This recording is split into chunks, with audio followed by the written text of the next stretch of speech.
Hello and welcome to the F1 Esports Pro Exhibition 2022 presented by Aramco. We're here at Silverstone, the home of British motorsport, alongside 26 of the brightest young sim racers from around the world, hoping to make their mark and see if they've got what it takes to join the F1 Esports Pro Championship. If they do, they'll join the biggest teams in motorsport and race against the best esports drivers on the planet. It is time for a new season for F1 Esports, the Pro Championship. Lucas Blakely takes the lead. What a way to take your first victory in this championship. The British Grand Prix is underway. Oh, look at that! Danny Moreno up the inside, up to P2. That is unbelievable from the Mercedes driver. Marcel Kiefer has dominated from the front. He comes over the line to win the Italian Grand Prix. David Tanitsa takes the final place on the podium. Freddie Rasmussen wins the Belgian Grand Prix ahead of Jarno Opmeer. But what a race from Freddie Rasmussen. And we're racing. Lucas is flying out there. Danny Moreno takes the lead. Has Freddie Rasmussen made a mistake?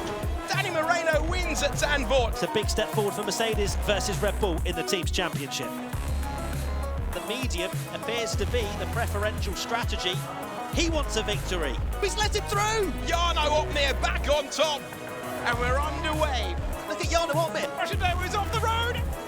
Jarno Opmeer turns third position into the race lead. Into the final corner. Is turning into a great day for Jarno Opmeer. Separated across the line by less than half a second. Jarno Opmeer brilliantly wins.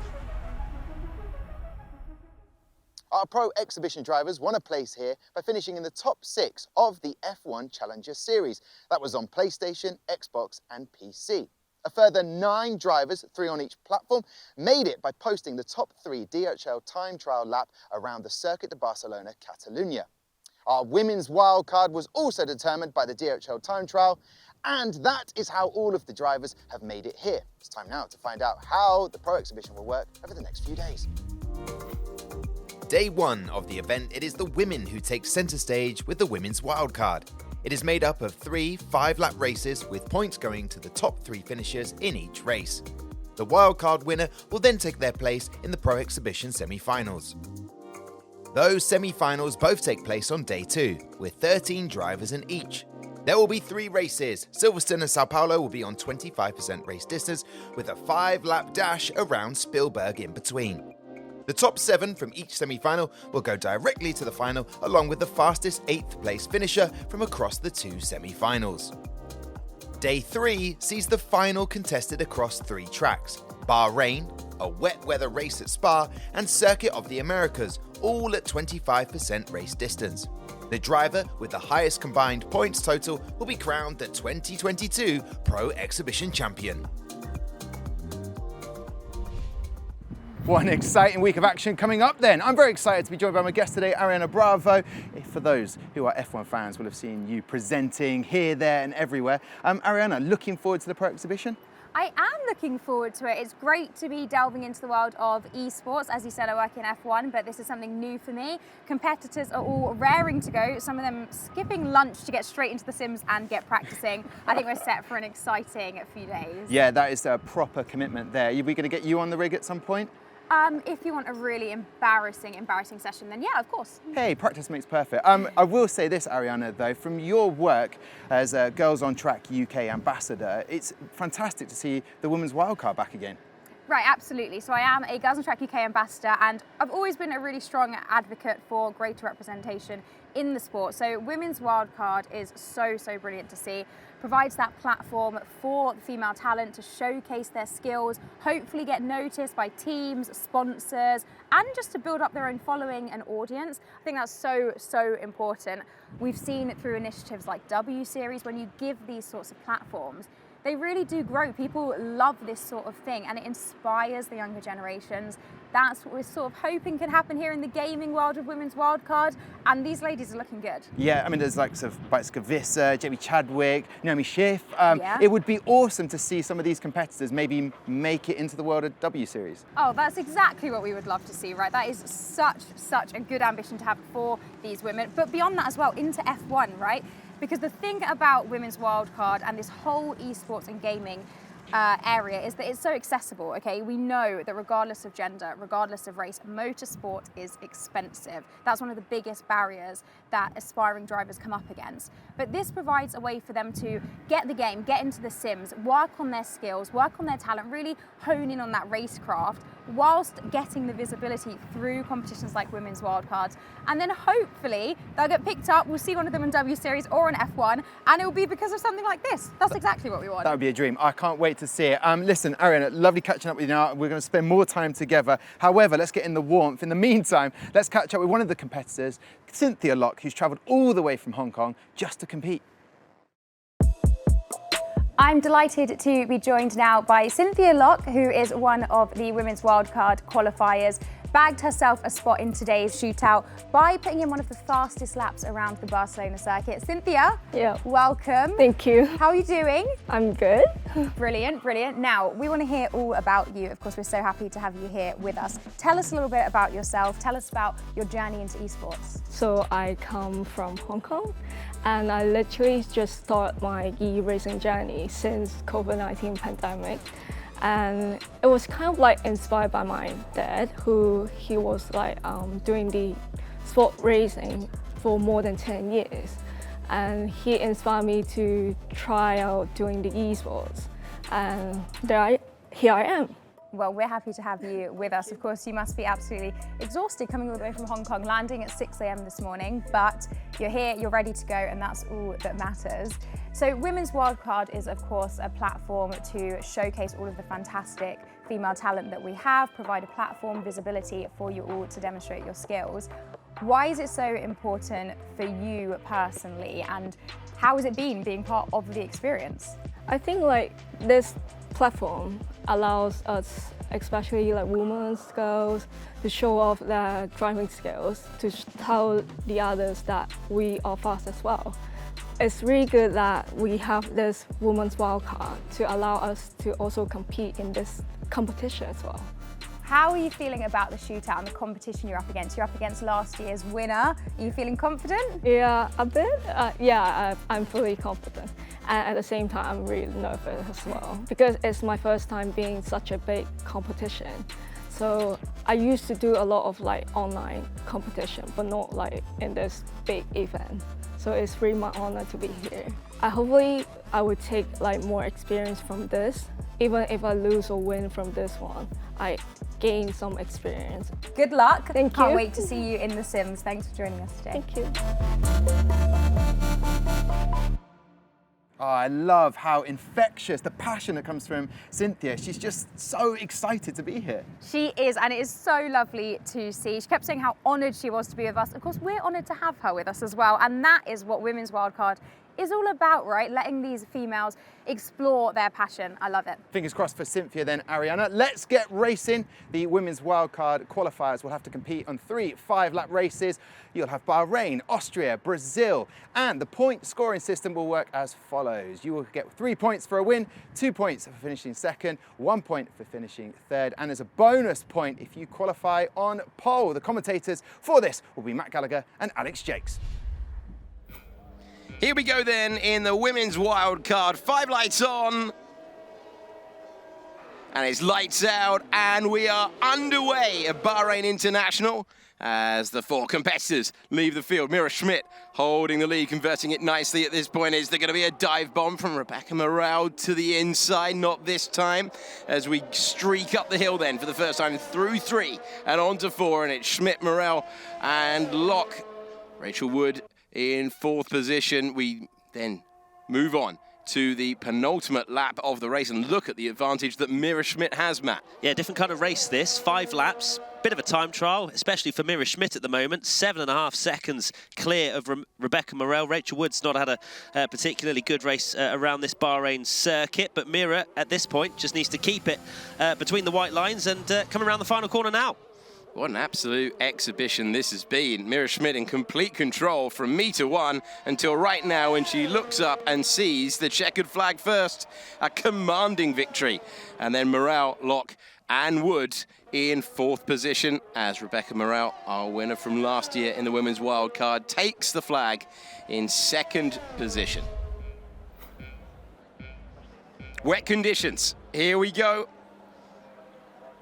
The 5 lights are out. We are racing in Austria, and it's Mira Schmitt once again who gets that perfect getaway. Rebecca Morale, what can she do this time in completely different conditions to Bahrain as we move down on this opening lap across? And you can see Rebecca Morale's got a 2-second time penalty and a spin to add insult to injury there. Mira Schmitt, Rebecca Morale, then up to second place, then goes Locke, who is able to get through, and Rebecca Morale pushing Mira Schmitt all the way in the first race, sees it come undone in the second.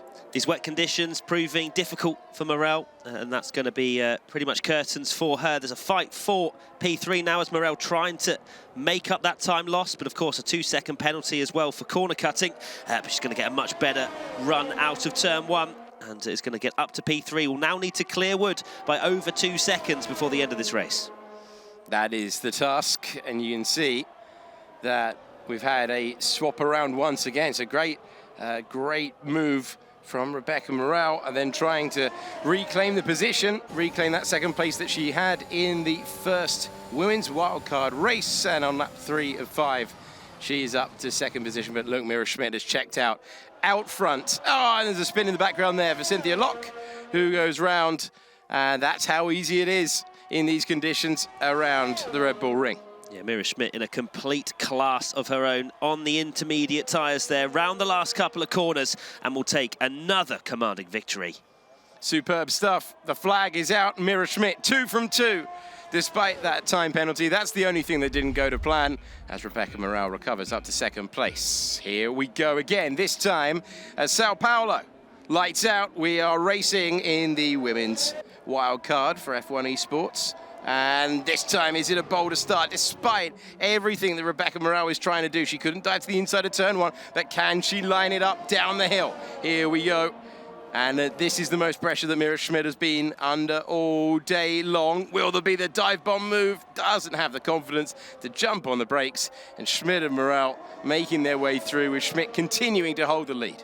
Yeah, the points given out for this particular women's wildcard, 3-2-1-0. So if Morale managed to get through on Schmitt, then potentially, if Schmitt had an absolute nightmare, Morale could come out on top of the standings. But we've got a fight for P3 here between Locke and Wood. And that'll be the final podium position. And they continue to fight on as Schmitt sets the fastest lap. Mira Schmitt, the German driver, in a league of her own. And Rachel Wood, elbows out. Have a look at the grass, she says to Cynthia Locke, and barges her way through up to P3. There you go, Mira Schmitt. Once again, so much quicker than the competition today.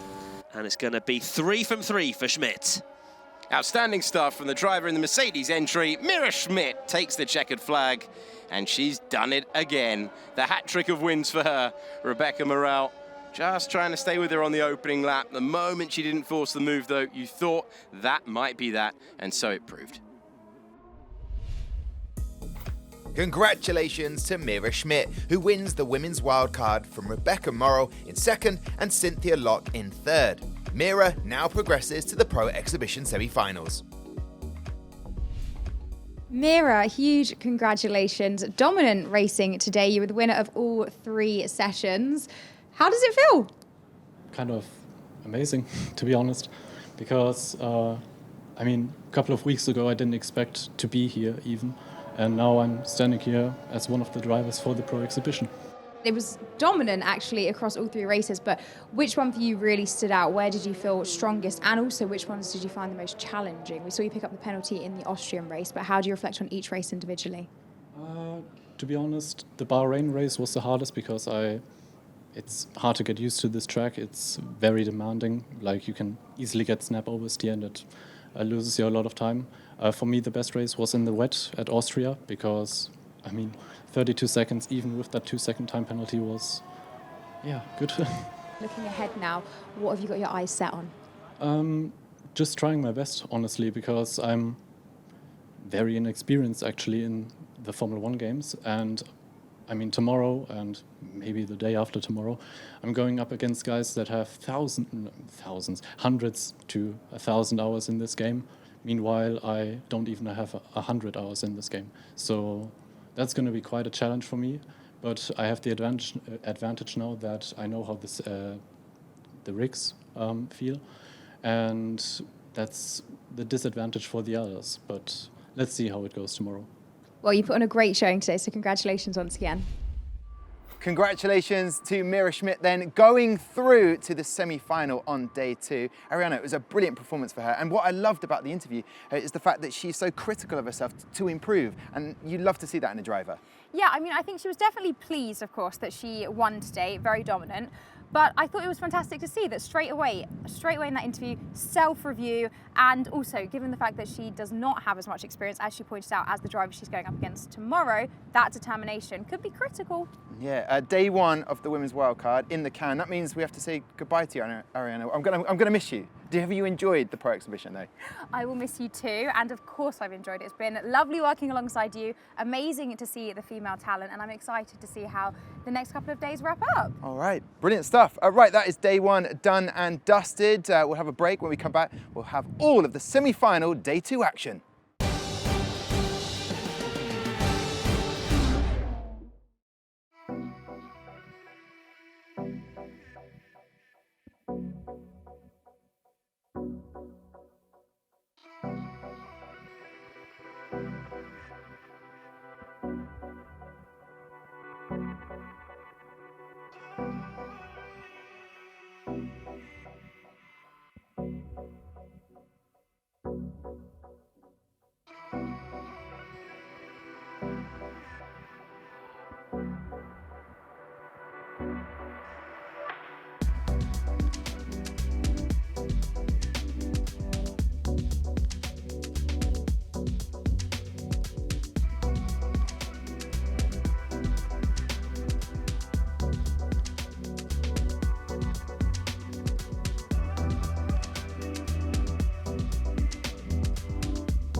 Welcome back to the F1 Pro Exhibition presented by Aramco. With Mira Schmitt winning in the women's wildcard, we have now completed our driver roster of 26 who will be battling it out for victory in the Pro Exhibition and hoping to catch the eye of the F1 teams who will be watching and potentially gain a place in the F1 Pro Championship. Here's a quick reminder of how the format works in the semi-final. There are 3 tracks for the drivers to race in the semi-finals. First up is Silverstone at 25% race distance, followed by a 5-lap sprint around Spielberg. The final race around Sao Paulo is also 25% distance. For 25% races, the point scoring is the same as real-world F1, whilst in the 5-lap sprint, the scoring sees the winner pick up 10 points. Well, I am lucky enough to be joined by F1 Pro Championship driver and all-round smashing bloke. It's the one and only Mr. Lucas Blakely. Lucas, great to see you. It's great to be back here in Silverstone. And also, can I just say, congratulations on the 2021 season. You were so close to becoming world champion. How is preparation going for 2022?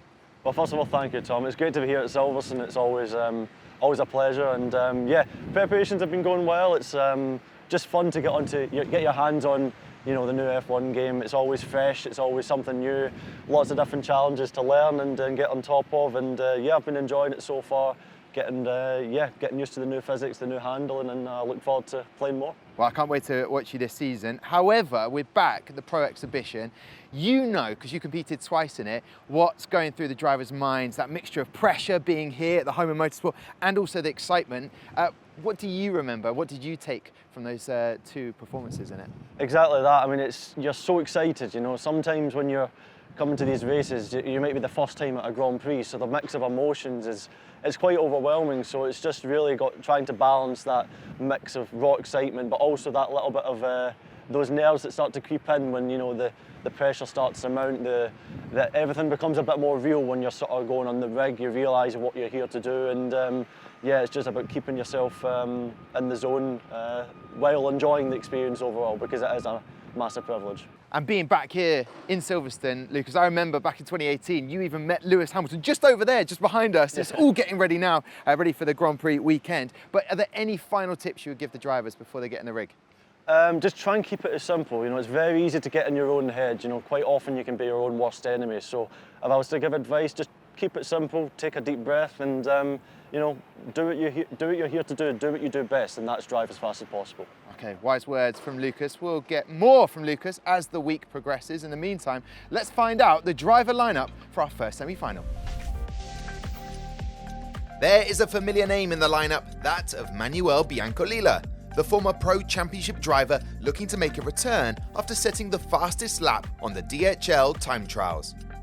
Another quick driver is Jake Benham, who was just behind Biancolila in the time trials, whilst Tom Manley dominated the Xbox Challenger Series with 9 wins in the 12-race series. All right then, Lucas, a very interesting driver lineup. Does anyone stand out for you? I know I'm putting you on the spot, but any of those drivers' names? I've probably got a few. I mean, I think Tom Manley is one of them. He is the Xbox Challenger champion for you know, qualifying into the Pro Exhibition, and he won 9 out of 12 races. Wow. So no matter however you look at it, that's incredibly dominant, and certainly a stat that catches your eye. So certainly one to watch based on that form. Thomas Pradzitz is also another one, PC Challengers champion this time, against an incredibly competitive grid, putting in times in qualifying that would stack up extremely well against even the Pro Championship. So impressive pace. Let's see if we can put that into action here. Manuel Biancolila, a name we've heard before actually, yes, in F1 Esports, former Toro Rosso / Alfa Tauri driver. And yeah, he's found his way back into the Pro Exhibition, so it just shows no matter sort of where your path leads you, there's always a sort of way back. If there's a will, there's a way. So hats off to him for finding his way back. And another one, a fourth one. Have you got a fourth? I've got a fourth one, Tom. I've got a fourth one. Jake Benham.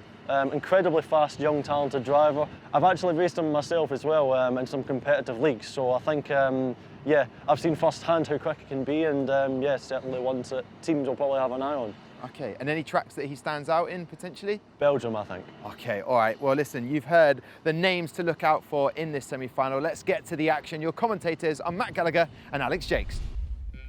It is time for the semi-final then, starting at Silverstone. 5 lights on. The lights go out and we are racing at Silverstone. Jake Benham holding the lead. Then it's Duncan Hoffland in second place as they all fly into Abbey Corner for the first time. How aggressive are they going to be? Luke Smith gaining a position. He's up to third as we head into Village Corner now. Is anyone going to be brave and dive one to the inside? You can risk everything here if you do so, and that's exactly what's happened in the background to Manuel Biancolila, because that has gone wrong. He was in fourth place. He's dropped down through the order to the back, but it's Jake Benham who holds the lead. Such a shame for Biancolila, who is an esports veteran, you have to say. We've commentated on in the past, and unfortunately for him, down to 13th place. But Jake Benham, what a start from him. The 16-year-old Brit is currently leading the way ahead of Duncan Hoffland and Luke Smith. But look how close they are on lap 1. There could be changes for position here. Luke Smith thinking about the move. He is tucked up right behind that Ferrari as he goes to the inside and takes second place. That's a really clean move as they make their way through. So that is good progress for Luke Smith. Past Hoffland, and Tom Manley in the background in the Red Bull was also moving through. He is highly rated. The Scottish driver, just 17 years of age. He's lost a position though as we move to lap number 4 of 13. Still though, it's fast, it's furious. It's Jake Benham in the lead, Matt. We've got DRS available now as Hoffland just sizing up the move. You've got Tom Manley as well, one to watch for sure in this semi-final, 2 tenths behind. Thomas is the fight for P4 at the moment, and as you can see, DRS wide open, energy being deployed, and he has cleared. Oh, wait for it, wait for it. Is there a car there? No, there isn't. Tom Manley up to 4th place. Good battle with Thomas Paradis, who is 16 years of age, and there he is, putting all the pressure on in the Alpha.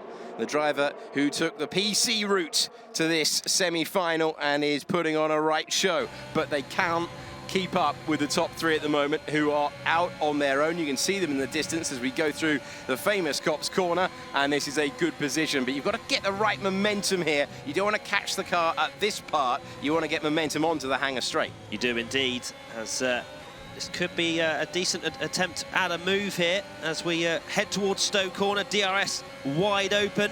Tom Manley goes so defensive on the inside, but then opens the door. Oh, that Beautiful. is it down the inside for Paradis, who manages to take it, and he goes straight to the pits, and that is very, very aggressive.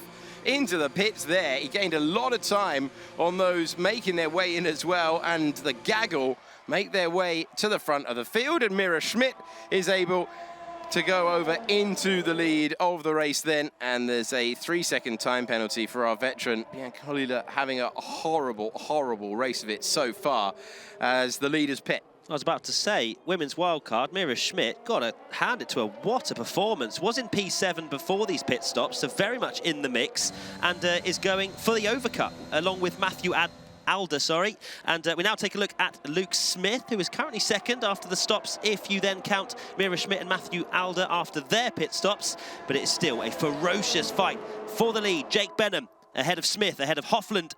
And this could be a 3-way fight as we head roughly around the half-race distance. Saw the drivers after they competed, and they were just absolutely enthralled with this Silverstone circuit, that they were going to get the chance after they qualified, that they were going to get a chance to race on it like they are right now. Jake Benham won't be thinking about the joy of this circuit. He will just be looking in the mirrors, trying to cover off the Alpine of Luke Smith, who is gaining all the while. Underneath the new bridge of the Silverstone circuit we go, with Benham trying to forge his way through the ladder in F1 Esports. Those who stayed out went for the overcut, have now pitted. We move to lap 8 of 13. We move on board with Duncan Hoffland, who was up in 2nd place earlier on.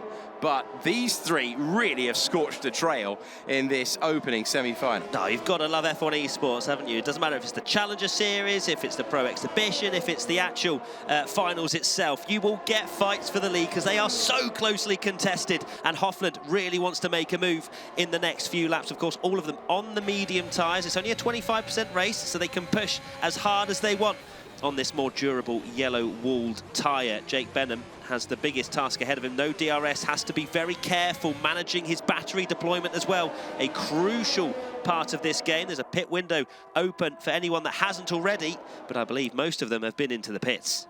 It's Jake Benham, then Luke Smith, and then Duncan Hoffland. So we look back further on at Tom Manley, trying to get past Paradis ahead of him. These two have been debating this position all the way through the race. In truth, both of them would have been expecting to be pushing Benham, Smith and Hoffland out front. But you know that every single point that you can take here is vital. Remember, though, as well, the driver that went slightly longer going for the overcut, Matthew Adler. He is in the wheel tracks in the Williams in the background. Can he go to the inside line? Yes, he can at Stowe Corner, trying to barge him out of the way. But the great thing is that you can keep your foot flat to the floor through there. And Tom Manley hangs on to 5th position. Great racing all the way through as the 3 up the road as well as Paradis start to disappear, and it's Benham, Smith and Hofland out front. Yeah, Manley would have wanted a bit better of a performance, you'd have to say, after dominating the F1 Esports Series Challengers over on the Xbox. He had 9 wins out of 12 races, but only P5 at the moment for Manley. Will anything change on this final lap, though? Jake Benham currently ahead. How many times have we seen the lead change on the last lap at Silverstone? Luke Smith has bided his time, and Luke Smith finds a way through on the last lap of the 13. Jake Benham, who has held on to the trophy all the way through, sees it slip through his grasp. But has he gone too early? Has Jake Benham timed things nicely? Because he will get another chance on the hangar straight. They go through Copse Corner, the Alpine leading the Mercedes. Benham tucked underneath in the wheel tracks. It's tough to follow through the sweeps of Maggots. And then on to Beckett. Benham, has he got the tactics right? Has he got the tactics wrong? The answer, a few meters away, because Luke Smith is right there in the lead at the moment. But now with DRS, with the momentum and retaking it at this stage, Jake Benham needs to get his braking right. He needs to hope that he's cleared the Alpine, and he's played that one to perfection. Jake Benham, with a drive to remember, gets his braking right at the 18th and final corner of the racetrack, looks up, sees the checkered flag first. That's a superb win for Jake Benham. Strong podium for Luke Smith and Duncan Hofland. Great contest at Silverstone. 3, 4, 5 red lights in Austria. Jake Benham is the driver to beat as we leave the line. Through a cloud of smoke, Benham, Paradis, Hofland, your top 3. As you head to the first turn, no need to fight anything out here for the top 3. It is tight in the background between Manley and the Mercedes, fighting it through, but getting it done. Looking ahead, though, Paradis, who had a solid run at Silverstone, you'd have to say, looking for the spectacular. One race on, and Jake Benham hangs on to it as a Ferrari in the Alpha very nearly make contact, but it's Jake Benham on this 5-lap sprint race. No need to think about strategy, no need to think about tactics, just think about taking the lead. Oh, this is a recipe for chaos, giving these drivers 5 laps of on the Red Bull soft tyre, and Jake Benham once again leading the pack. Paradis just behind in P2, then you got Hofland, Manley, as we're trying to make some moves there. Luke Smith in the Alpine, up the inside of another Alpine, his teammate Sam McLean. McLean up against Luke Smith. They have been glued together for this lap. And we go on, but that's how frantic it looks. How uncomfortable is this at this moment in time? All over the road. This is a track where you have to use all of the curbs and a bit more. It's the fastest lap of the race out front for Jake Benham. We're on to 3 of 5. It's Benham, then Paradis, then Hofland, who again, looking strong, but stuck in 3rd place. That's not what he's looking for. He's looking to go further up. Consistency, though, could very much pay off. Then it's Manley, and then Hortuzjoki, who is in 5th, then Bean, McLean, Smith, and Adler. Mira Schmitt are hanging on to the top 10 at the moment. Guess what? The Alpines are at it again, Matt. They are indeed. Almost going to go side by side into this penultimate corner. Thinks better of it, does Alder. But right behind, that's Luke Smith, in fact, actually, round the final corner. Alder a little bit further behind as they're fighting for P7. Of course, the top 7 is the key number for these drivers. Not as many points on offer for this particular race. 10 for the victory for Benham if he manages to hold on, as there's a move up the inside there from Luke Smith on Sam McLean. They're getting a bit argy-bargy again, but this time Smith comes out on top. Fastest driver on track a moment ago was Mr. Bean, Sam Bean, in 6th place. But it's now Mr. Evans, John Evans, who finds himself with the fastest lap, and that gets you a bonus point to add to your tally. It's Luke Smith in 7th place that we're focusing on. It's been all action so far in the semi-final. It's Jake Benham, though, who's the class of the field. Everyone else trying to do something about it. We're on to the final lap of the 5. Tactically big moments now. Thomas Paradis has timed that nicely. He's going to get a run for the win. This is the last clear-cut, non-daft overtaking opportunity, but he got a bit of a wiggle on when he got the power down, and now he's going to need the latest of late lunges, and it's not going to happen at turn 4. Jake Benham has seen off his rival, and if his tyres hang in, which they will on the soft after 5 laps, Jake Benham just has to keep it clean and tidy to take another win. Yeah, not the easiest track to overtake at the Red Bull Ring, but Benham has had the pace. He's had the measure of the rest of the field once again, and he is going to have so much confidence going into the next race. 2 from 2 for Jake. Truly outstanding from Jake Benham, who has announced himself in some style in these semi-finals. What a way to start off to try and climb the ladder in F1 Esports. He takes the checkered flag to win in Austria. Then it's Paradis, Hofland and Manley, the top four. Look at the margins across the line. Another fantastic contest.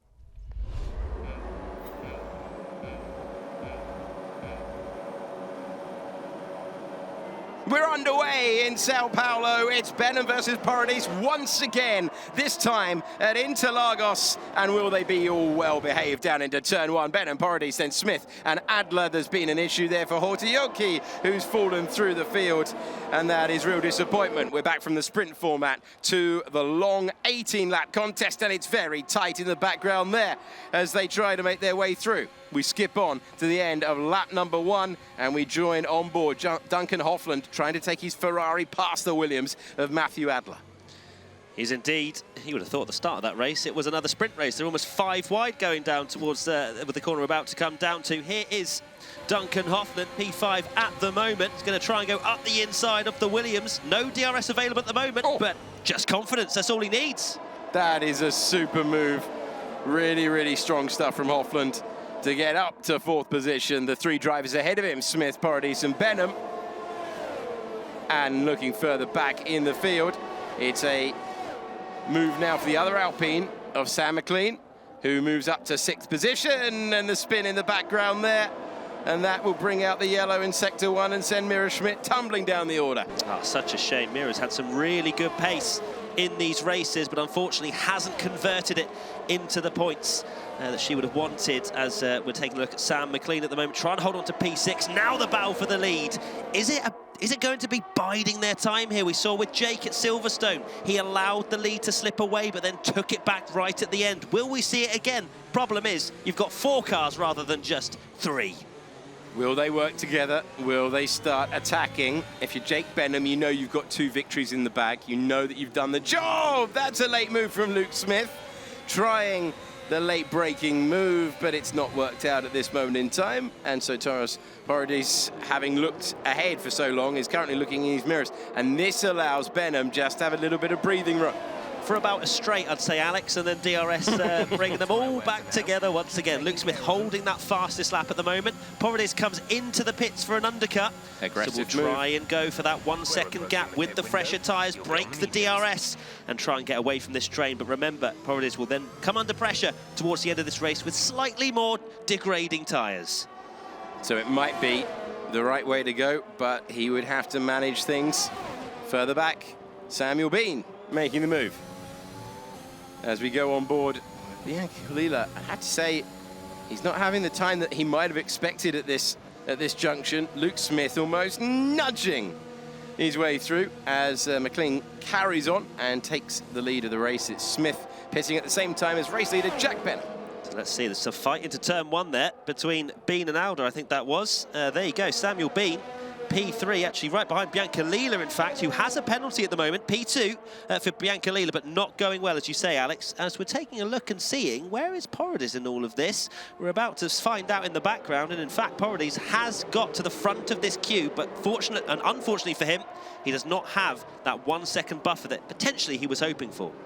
Yeah, looking for that. Oh, actually, no, he's P3. Yeah. He hasn't managed it at all. They've gone into the pits, and Paradis only P3. So he's still in striking position, but the thing is, he's still got to go through that pain of having gone for the undercut early on as well. So strong laps from Benham and Smith, who were nose to tail when they came in.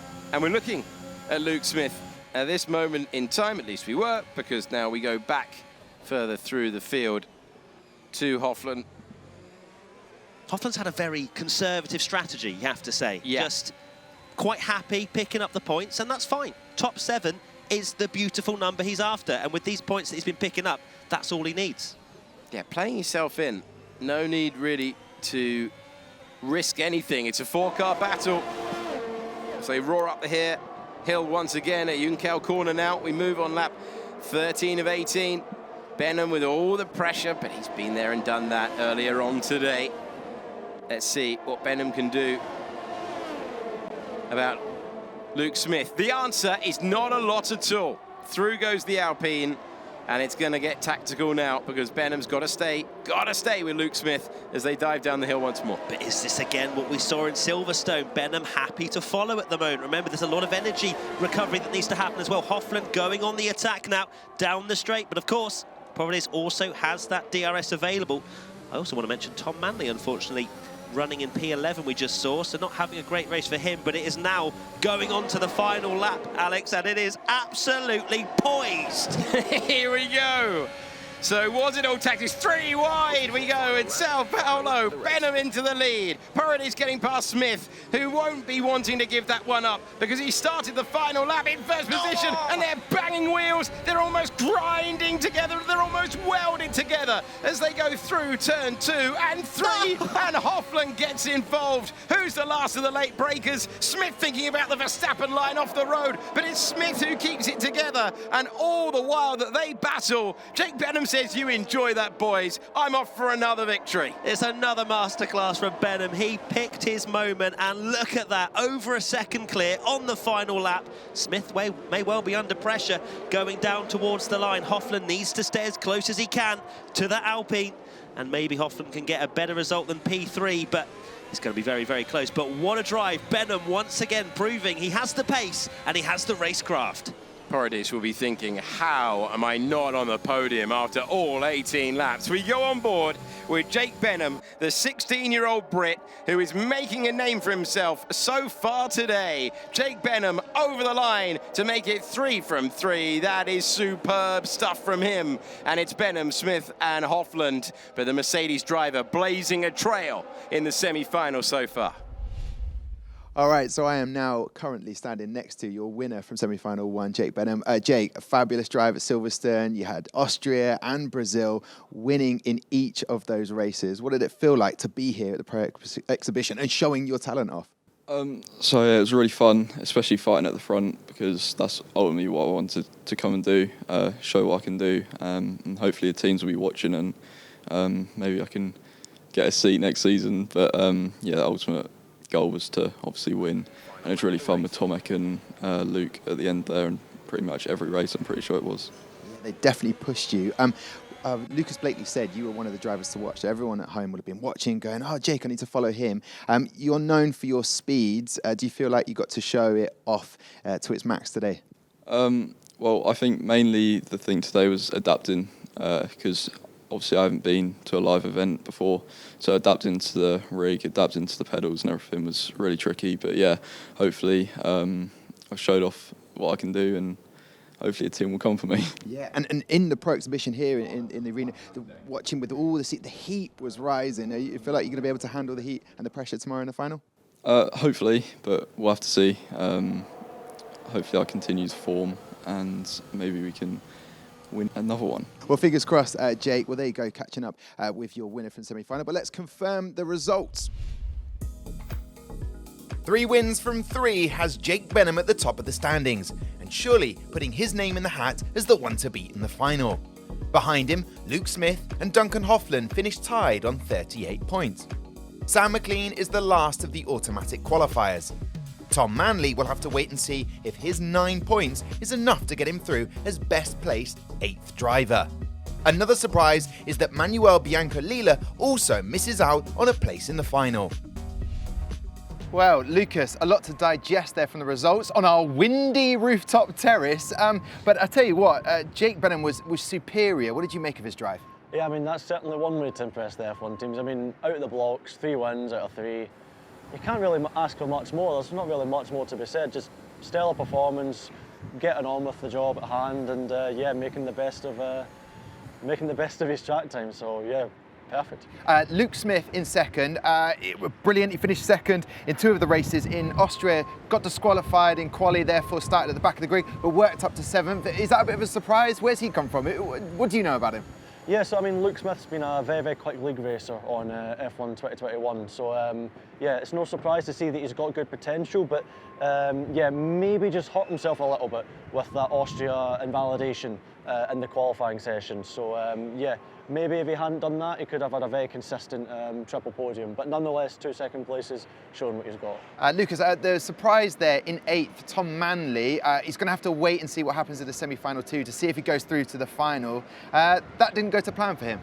Yeah, I mean, going off of his form coming into this event, you would expect some great things. But yeah, nonetheless, obviously maybe his first time at a LAN event in person. It's a different environment. The pressure can get very real. So yeah, maybe just overthinking it a little bit, but yeah, we'll see what happens in the next semi-final. All right, well, Lucas, we'll get more thoughts from you. We're going to have a break. When we come back, we'll have all the action from the second semi-final.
Welcome back to the F1 Pro Exhibition 2022. Jake Benham romped to victory in our first semi-final, which means there are 7 places confirmed for the final, but 8 places still up for grabs. Tom Manley currently holds the lucky loser spot, but there are 13 hopefuls waiting to join him in our second semi-final. And now it's time to find out who they are. Thomas Ronar led the lap times on the PC for the DHL time trial, whilst Peter Stachulec finished second in the PC Challenger Series. There is a very international flavour to the second semi-final, with the likes of João Pedro from Brazil and Jack Humphreys of Australia making the long journeys to compete here at Silverstone. There you have it then. That is the lineup confirmed. Let's find out how they got on. Our commentators for this are Alex Jakes and Matt Gallagher. Here we go at Silverstone, semi-final number 2. We've got one jump start. The rest of them have got it right, though, as we go racing. And it's Ronard who converts pole position into the lead as we go through Abbey Corner. And it's Cohen who made that jump start, who's making use of it, but is going to take the penalty for it as well, though, as we make our way through. The Haas is in the mix, and it's Cohen taking that moment to shine out front, but all of this is helping Ronard, who is disappearing down the road, and Stachulec now. Peter Stachulec is making his way into second position, and then the driver who had lined up, Christoph Scheller, who we go on board with now, moving up to third position. The drive through there for Harvey Cohen, having jumped the start, Matt. As we now take a look on lap 2, we've got Norcik in P6, just behind Cohen, who, I mean, all the drivers around him are going to be like, what are you doing up here? You should be further back. You jumped the start. He'll be coming in for his drive-through pretty soon, which will kill his race, to be honest. Only a 13-lap race for this British Grand Prix. As Norcik, there you go, P5, Cohen into the pits for his drive-through, and I wouldn't be surprised if he finishes last and P13. Norcik up to P5 as we now get a 5-second penalty for Humphries for speeding in the pit lane. That's not something that you want to see either, as Ronard sets the fastest lap out in front. Yeah, Ronard in the Mercedes, the Dutch driver who was first in the time trial using the Xbox and is going very well at the moment. Seeing a bit of form from those who've taken the time trial route through. Ronard Stachulec and then Scheller, who we're on board with him. And we were for a second. We now go to the driver who's chasing in the Alpha. Oh, look at that in front. Ronard's just been overtaken. There you go. Change of lead. And Ronard just before. So that was frantic stuff. So just slapping the move on before you pit. Just had the momentum. And Stachulec taking the lead and then instantly pitting. So would have gained a couple of tenths, maybe Stachulec, as he's in the pits at the moment. And the top three, Ronard, Scheller and Norcik, carrying on for another lap. They'll be going for the overcut as we now take a look. Lap 7, and as we saw in semi-final 1, the leader cannot break away. But we saw some interesting tactics from Benham, letting the lead slip away on the final lap, but then taking it back at this particular moment. Is Scheller going to try and get ahead of Ronard before they both pit? He's going to go up the inside, and it's going to be a lovely move from the McLaren.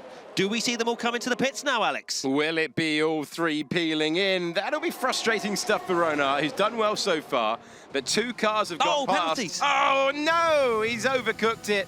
And he's been speeding in the pit lane as we go on board with Wilson Hughes. But almost Ronard's day unravelling. Difficult stuff for him. So it's now Scheller coming up against Stachulec, who is going to be trying to move through, though. But out front, it's Wilson Hughes that we're focusing on in P4. So Ronard, maybe that was just a little bit of frustration being passed, not once, but twice in the first couple of laps. And, of course, Ronard in the middle of that fight, so he hasn't served his penalty. He'll have to do that at the end, and Scheller's got a 5-second as well, so if anything, Ronard has braked at the same time as Scheller, and they've both got penalties, and that's changed the whole complexion of this race. Well, that is completely bizarre then, that Scheller... And Hughes is out in front now. Hughes in the lead of the race, then you've got Scheller, then you've got Stachulec, then you've got Ronard, 2 of the top 4 with penalties, and... Harvey Cohen still to make the stop, having come in to take that drive through earlier on. Okay, Wilson Hughes, mighty stint on the medium tyres, trying to shake off these drivers behind. Some of them are going to be penalised. It's a very, oh, that's a late defensive move. And Scheller was brave to keep the foot in the McLaren. That could have wiped both of them out, but it's Christoph Scheller with the penalty, but on track, he's into the lead. Yeah, Scheller knows he has to lead from the front and really just push that McLaren as hard as he possibly can for the next 5 laps, because he needs to create a gap. But if you look at the intervals, he's going to be dropping to 8th, 9th place, which is not going to give him many points at all. Wilson Hughes in the mix, P2. He has to just sit there, really, sit in the DRS, keep Stachulec, who is right behind him, and he'll take the victory. But lap 9 of 13 now, Stachulec into Magnussen and Beckett's will try and line up a move, but of course Hughes can use his own defence with the use of DRS. Now Wilson Hughes having a good run at the moment, 6th in the PC Challenges, on his way to competing here. Look at this, very nearly 3 wide, and Ronard trying to hang on, but it's Stachulec who manages to get up to 3rd position, at least for a few meters, as they head into Vale, and they're bumping and grinding.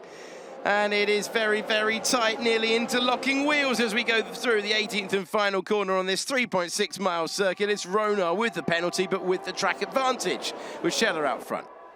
You've got so many drivers in the mix here, and you've got Nordic, who could be just sitting in P3 after penalties are applied. Jack Humphries gets the penalty as well, down in P11, but Nordic currently 5th. Has to look behind him, but also in front. We're now on to the final lap. Scheller still leading ahead of Hughes, Ronar, Stachulec and Nordic. They cannot be separated. Right now, Hughes looking very, very good. So Hughes just has to keep it clean here because he is in a penalty sandwich of Scheller and Ronar. And then he knows that he just doesn't really need to fight. He'll have the information. He'll know what's going on with Scheller. He'll know what's going on with the driver behind him. But Wilson Hughes hanging on to it, fastest lap of the race, eventful time around Silverstone circuit for Cohen. But it's Scheller who, at the same time, pushing so much into that pit lane. And the two drivers who knew they had an opportunity, Wilson Hughes in a brilliant position here anyway, even if there wasn't the penalty. It's being hurried along. We're into the final few moments of the race here. The Williams chasing the McLaren. And now, out of Chapel Corner, can Wilson Hughes demote Scheller from the on-track lead? He's already got the time page lead. And there's the tight defensive move. Have a look a long way around. That's risky now, he's spun. He has spun it. And it was going to be a time penalty anyway, but Wilson Hughes goes all the way around the outside, spins round Scheller. It's Ronar who will finish on the road in second place. Hughes wins it. And then it's Stachulec, then it's Nordic with a penalty applied for Ronar. He's tumbling down the order, having finished P2 on the road. And that is a fascinating, fascinating first semi-final race in this batch. Take a breath, we go again. Here we go, 5 red lights are on. They go out and we're racing with an all Red Bull front row. Norgrove ahead of Stachulec after Hughes won the first one of this batch of drivers. And here we go, Norgrove up against Stachulec, then Poland, Scheller and Hughes, the top 5. The 2 Red Bulls wheel to wheel around this racetrack that bears their name, and it's just turn in and hope, if you're Norgrove, that it's going to work. It does for the time being. Norgrove taking a good step forward. It is Poland putting the pressure on. We skip to lap 2. We saw how difficult it was to overtake around here in semi-final 1, as there was a lot of eagerness to make up some moves on the first lap. Here is Soriano behind Hughes. Oh, that's a bit of contact, and Hughes getting a bit squirrely on the exit. Is that going to allow Soriano up the inside? Hughes gives a little bit of a nudge and says, hey, don't touch me into that braking zone, but they're still fighting side by side. Down the hill we go. Who's going to come out on top? Soriano up the inside. Is he going to run him out of road? Not quite, but a nice move from Soriano, P5. Yeah, Soriano really enjoying this configuration of racetrack. We'll be enjoying seeing that one back. So Wilson Hughes, our winner at Silverstone, to P6 at the moment. This is a racetrack that, realistically, it blurs into one straight line, really. You just got to worry about not getting track limits penalties. That can be a problem. Ronar has the fastest lap of the race, but it is, well, basically chuck a blanket over them as they climb the hill. They're absolutely nose to tail. The Ferrari of Poland chasing ahead. And it's Peter Stachulec who finds himself in the lead of this one. He's got past his teammate for this race, Jed Norgrove. And it's Stachulec who now leads, with Poland trying to get through. How brave is he feeling? Stachulec just hugging the inside line. And then drifting to the middle of the road. Is there room on the outside of the corner for Poland and Scheller? There is. And still nothing between the top 4. Look how quickly it can change, by the way. Where's Norgrove come from? He was nowhere at Silverstone, all of a sudden fighting for the victory in that Red Bull. Scheller, of course, disappointing with the penalty. We now enter the final lap of the race, and Stachulec is already defending down towards turn 1. It's like a restart. It's like they've barely disappeared at all. It is an incredible contest in this sprint race. So all-out attack on display. Stachulec with a good advantage. Norgrove maybe thinking, whoa, laid on the brakes and later still from Scheller. How has he slowed that down? Outstanding stuff to take P3. Can he hang on to it? Check a look in the mirror. Are you ahead of the Ferrari? Yes, you are. In the background, Ronar and Wilson Hughes putting on a show into the fourth corner of the racetrack, but it's Stachulec out front celebrating as still Hughes tries to hang on and Norgic's got past him for 7th position.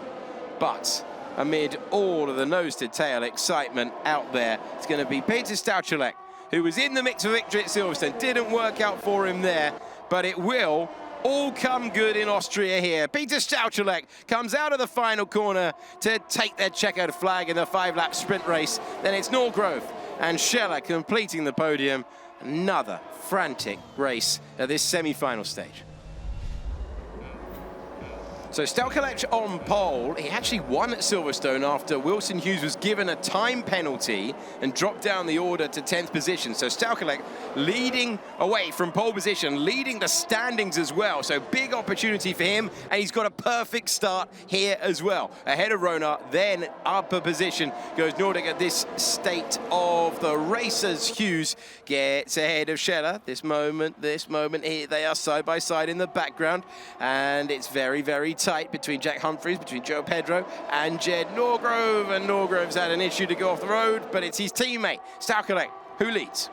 Does indeed. Great start for Stachulec. We've seen already the strategy round here can be very interesting indeed. Do you sit in the train, do you bide your time, save your energy and wait for the optimum moment? We're taking a look at Suriano, who had a great move at the end of Austria. And now the fight for the lead. Lap 3 of 18. DRS will be available. Do any of the drivers go for an undercut? We didn't see it be particularly successful in semi-final 1. Ronar, will he decide to take the lead? Will he sit there? Will he just wait? You know, let's go tactical. Let's play it interestingly. No, he's going to the inside, and he's taking the lead at the center S's. Ronar looking to try and take that step forward. Stachulec just happy to sit there. Nordic hoping for drama ahead. Hughes won't be happy with that penalty that he got at Silverstone. Scheller occupying 4th place, and we are on to lap 6 of 18 now. Ronar and Stachulec just holding firm out front, half a second between them. The Alpha in 3rd position. Then, though, we're focusing on Wilson Hughes because he's going early along with Stachulec, and if that isn't speeding in the pit lane, it would have been close. Oh, that was so aggressive. tight. That was so tight, but we didn't see any in-game penalties, so they got away with it. But yeah, so we've got split strategies for the likes of Hughes, Stachulec, who are going early to try and get that track position. And it's crucial as well that 2 of them have gone. So if they can break away, it could very much be a 2-horse race. But here we go then, Hughes coming out right behind Suriano up the inside. It's going to be close, but he makes the move just about in the Williams. Yeah, nicely done, Wilson Hughes. That's the sort of move that you do need to pick off early. Oh, crucially, actually, Stachulec 1.2 ahead. Yeah, so Wilson Hughes able to get by, but Stachulec up the road, 1.1 up the road. Ronar now hanging on from this man, both of them pitting.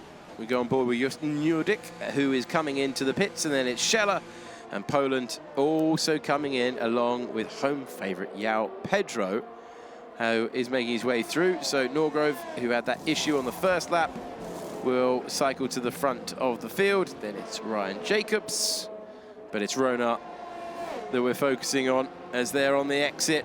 Where are they going to filter out? This is so important, could decide things.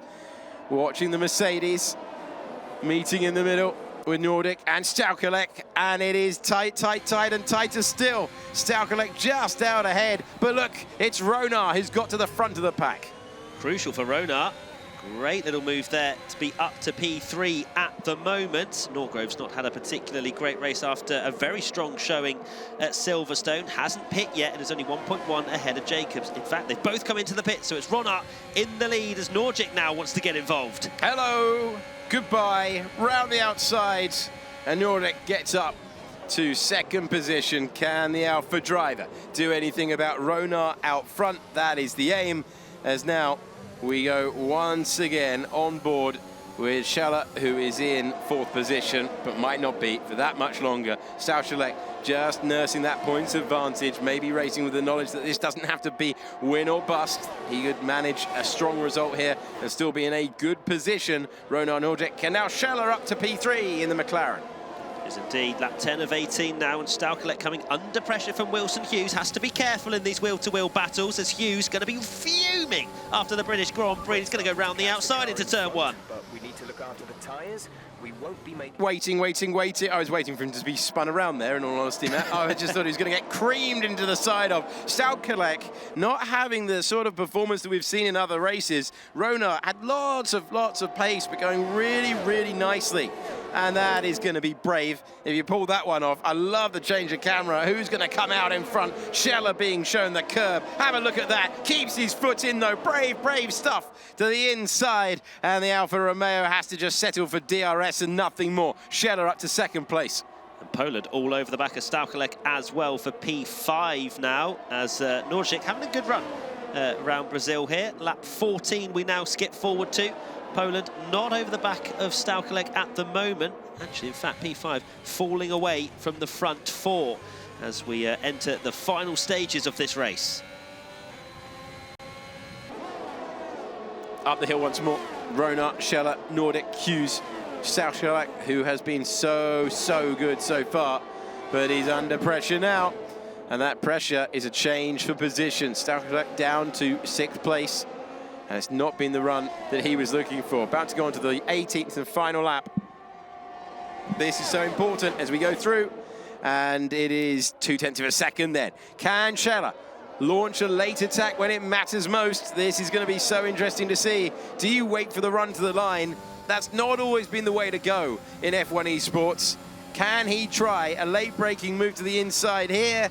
Oh, he got close, but not close enough. And Rona knows he's got a big opportunity now to take the checkered flag. Scheller and Nordic basically glued together as they go through the infield. How fast Stachulec is behind now. Must have picked up some front wing damage somewhere to be 3.1 off the back of this tantalising front 4 battle. Rona should have this covered. Just has to make sure the traction is decent out of the last couple of corners and the run up the hill. But Rona has been brilliant this race, has to be said. Final lap. The Dutch driver has been superb all the way through this process, but he will get to the flag first for the first time. It's Thomas Rona who looks up and takes victory at Sao Paulo. Superb drive. Then it's Scheller and Nordic completing a really strong podium. Hughes in 4th and Peter Stachulec in the end coming home P5 as we complete that run of races. Peter Stachulec may have finished behind his compatriot Thomas Portic in the PC Challenger Series, but he finished on top of his semi-final in the Pro Exhibition, with Thomas Rona in 2nd, just ahead of Just Nordic. Back in 8th, Jed Norgrove's 12 points mean he pips Tom Manley to the fastest loser spot and will be racing in the Grand Final. Well, it's my pleasure to be joined right now by Peter Stachulec, your winner of semi-final 2. Peter, talk to me about those 3 races and congratulations on winning it. Well, yeah, I won 2 first races, then P5 in the Brazil after the pole position. First 2 races went pretty well, but yeah, in the last one I had quite some troubles with the tires and the battery, so end up P5 after the pole position, but still is a good result, and yeah. Yeah, I love it. Every driver I chat to is a perfectionist. You look at that P5, you ignore the first 2 wins you had, but this means you'll be going to the final. How confident do you feel? Pretty confident. Like, I wasn't that confident before today, but confidence is really high right now, so yeah, really looking forward to it. Yeah, and what's the competition like? You've played against these guys online. What's it like in person? It's great. Like, we met online, but we haven't really had the occasion to meet each other in real life. So it's a great opportunity to meet these guys, and yeah, really looking forward to tomorrow final. And is there one driver that you're sort of a bit wary of, that you're looking towards, thinking, oh, I hope I get to show the best of my ability tomorrow? Definitely. Like, we were always fighting with Tomek for the best Polish driver, so I think the fight continues even right now. So I just hope I can beat him tomorrow. Yeah, so who will be crowned best Polish driver of the Pro Exhibition? I look forward to that. Well, congratulations again on winning the semi-final number 2. Yeah, thank you. Here are your finalists for the F1 Pro Exhibition 2022. And looking down the list, it is the name of Jake Benham that stands out, having dominated his semi-final. Peter Stachulec had to work harder than him to win semi-final 2, but that level of competition may hold the likes of him, Thomas Rona and Just Nordic in good stead for what is sure to be a hotly contested final. Well, that was a great interview with Peter there, Lucas. I want to get your take on the semi-final 2. He had a brilliant drive, 2 wins and a P5 in Brazil, which he wasn't happy about, but what did you make from his performance today? Well, I mean, if you're not happy with 2 wins and a 5th place, then I mean, you've got very high standards, which is a good thing because it means that you're here for your business. You want to win. So yeah, very strong performances today, keeping himself where he needed to be at the right time, and yeah, picking up solid points and securing himself a spot for tomorrow's final. So it should be good fun. Yeah, going to be a cracking final. Other drivers that sort of stood out, you had Thomas Hanna who won, Honnet that won in Brazil. Did you like his drive today? I feel like the Brazil drive was incredibly impressive. I mean, he managed his own in open air for such a long time, you know, not having the car in front of him to, you know, recharge his battery, you know, take a minute to, you know, basically just sit behind and chill. He just kept out front and bossed it. So yeah, fair play. But equally, I think it could have been even better. I mean, for all we know, it could have been 3 from 3. I mean, his pace in all the races was incredibly strong. The first race at, I believe, Silverstone, he started from pole position, but then got a penalty for speeding in the pit lane. And then Austria was compromised when he invalidated his lap in qualifying. Yeah. So a few small details it might seem, but they have big consequences. But I feel like if he eliminates those errors, his raw pace was incredibly promising. So yeah, I'd be leaving today more happy than sad. All right then, Lucas, you heard from Peter. He mentioned about there's a battle of the best Polish driver in the final. Going to put you on the spot. Who's going to come out on top tomorrow? You just love to put me on the spot. But yeah, today, Peter definitely had the edge. Took it a bit more naturally. Maybe to these rigs, maybe he likes... Lucas, I'm going to have to stop you. Our lifts arrive. We're out of here. We're getting out of here. We'll find out who finishes on top of the best Polish driver in the final, but our helicopter has arrived. So that is day 2, done and dusted of the semi-final. We'll come back in day 3 for all the action from the final. Come on, mate.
It's the final day of the Pro Exhibition competition, and I'm with Lucas right now. Now, we've just watched the drivers come off the bus. They're getting ready in the rigs. It's going to be an exciting day today because we've already had 2 brilliant semi-finals. What have you made of it all?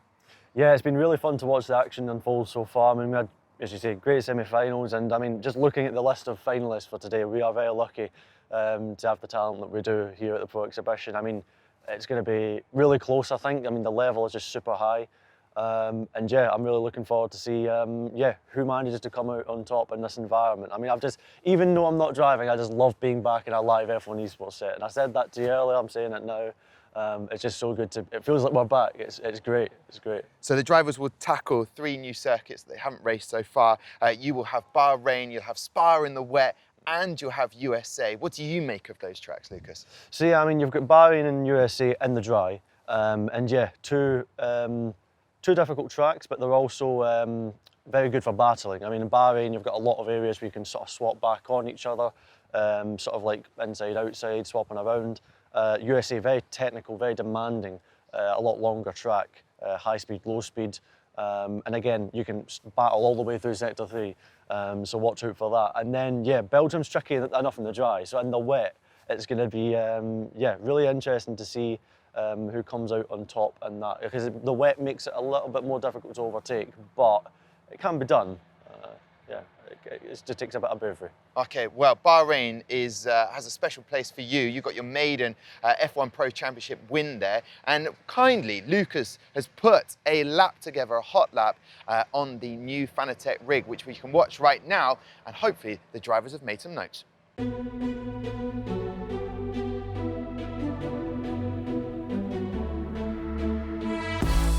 So heading out the final corner now to start a lap of Bahrain. Quite a tricky track, lots of technical sections, very important to be confident on the braking. Lot of low speed traction zones as well, so heading into turn 1. Braking just about the 100 metres, a little bit earlier. Short shifting our way out, delicate on traction, DRS enabled. Using as much road as we can on the way out. Using the 100 metre board as a reference there. And the entry to 4, end of sector 1. Now for the middle sector, high speed left, right, left section, sorry. Heavy onto the brakes, 4th gear now. Very low speed and very technical, very difficult on the rear end traction. Very, very tricky to trail brake into the infamous turn 10 of Bahrain. Using all the road. Down to 5th gear, a little bit too early to the apex. Then you're flat all the way around here to round off sector 2. Using the curb to open up the corner, carry as best minimum speed as possible. Coming towards the final corner now, very easy to throw your lap away if you brake too early or too late. We get it okay, a little bit too much curb in the apex, using all the road in the exit. Keeping it nice and simple to the line, DRS open, and that is a lap of the Bahrain International Circuit. Fantastic hot lap that, Lucas. That is why, proving to everybody why you got a victory in the Pro Championship. But I know you're not competing today. Did that scratch the itch a little bit? A little bit, right? I mean, that's the best definition for it. But you know, you give me a sim rig, I'll be on all day. Okay, yes, I can back that up. He certainly will be. Right, let's have a look at the starting grid for our first race of the day. It is a Mercedes 1-2 in Bahrain, with Thomas Ronar edging out Jake Benham to claim pole. Peter Stachulec starts 3rd on the grid in the Red Bull, with Christophe Selle, Luke Smith and Sam Bean rounding out the top 6.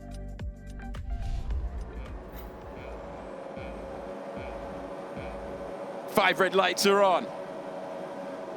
We're underway for the grand final. Thomas Ronar off into the lead. Jake Benham trying to do something about it. It's a long run down to turn number 1. Peter Stachulec hoping for drama between these two. The Mercedes go through with Ronar judging that one really nicely. Ronar, Benham, Stachulec, then Scheller. Luke Smith losing a position. He's down to 5th place. It's Wilson Hughes in 6th. And it's side by side into turn 4. As they make their way through, and there's not much there between Luke Smith and Scheller. He's got a penalty already as Luke Smith for multiple warnings. So he's been that's impressive in 4 turns to the racetrack. Bad things, and I was about to say as well, Paradis is back 8 seconds from P14. I thought I saw a car spinning in the background at the first couple of corners. So unfortunately for him, completely out of contention in this first round of the grand final. But it's the two Mercedes, Ronard and Benham, out in front at the moment. On board with the best of the best so far today.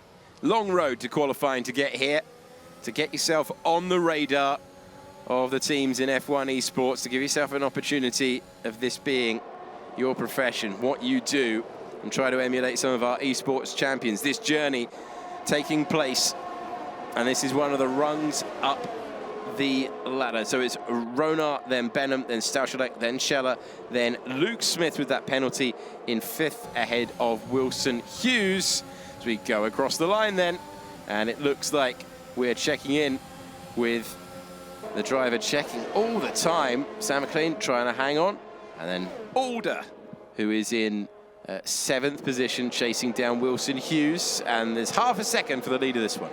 Certainly is. DRS not activated just yet. We've got a pit stop already for Just Norgic, who was changing his front wing there. So there's been a bit of contact for, well, 4 drivers in the pits at the moment. Can't imagine that is particularly voluntary, but not a great start for the likes of Norgic, Poland, Bean and Paradis, who is, yeah, completely off the back of any sort of contention. But Luke Smith's going to be very, very angry with himself, getting a penalty already extended, as we saw in his point of view. And that gave him that track limit warning and eventually a penalty. 3 seconds he's carrying at the moment. We're now on board with Hofland, who we saw in semi-final 1 as a calm, cool customer, quite happy to just pick up the points. But teams want a bit more than that. They want a bit of edginess. They want a bit of argy-bargy. So Hofland's going to have to do a bit of that from P9 at the moment. On the soft tyres as well, the more aggressive strategy than the likes of Suriano and Norgrove behind on the mediums. So he's going to have to get on with it in that Ferrari.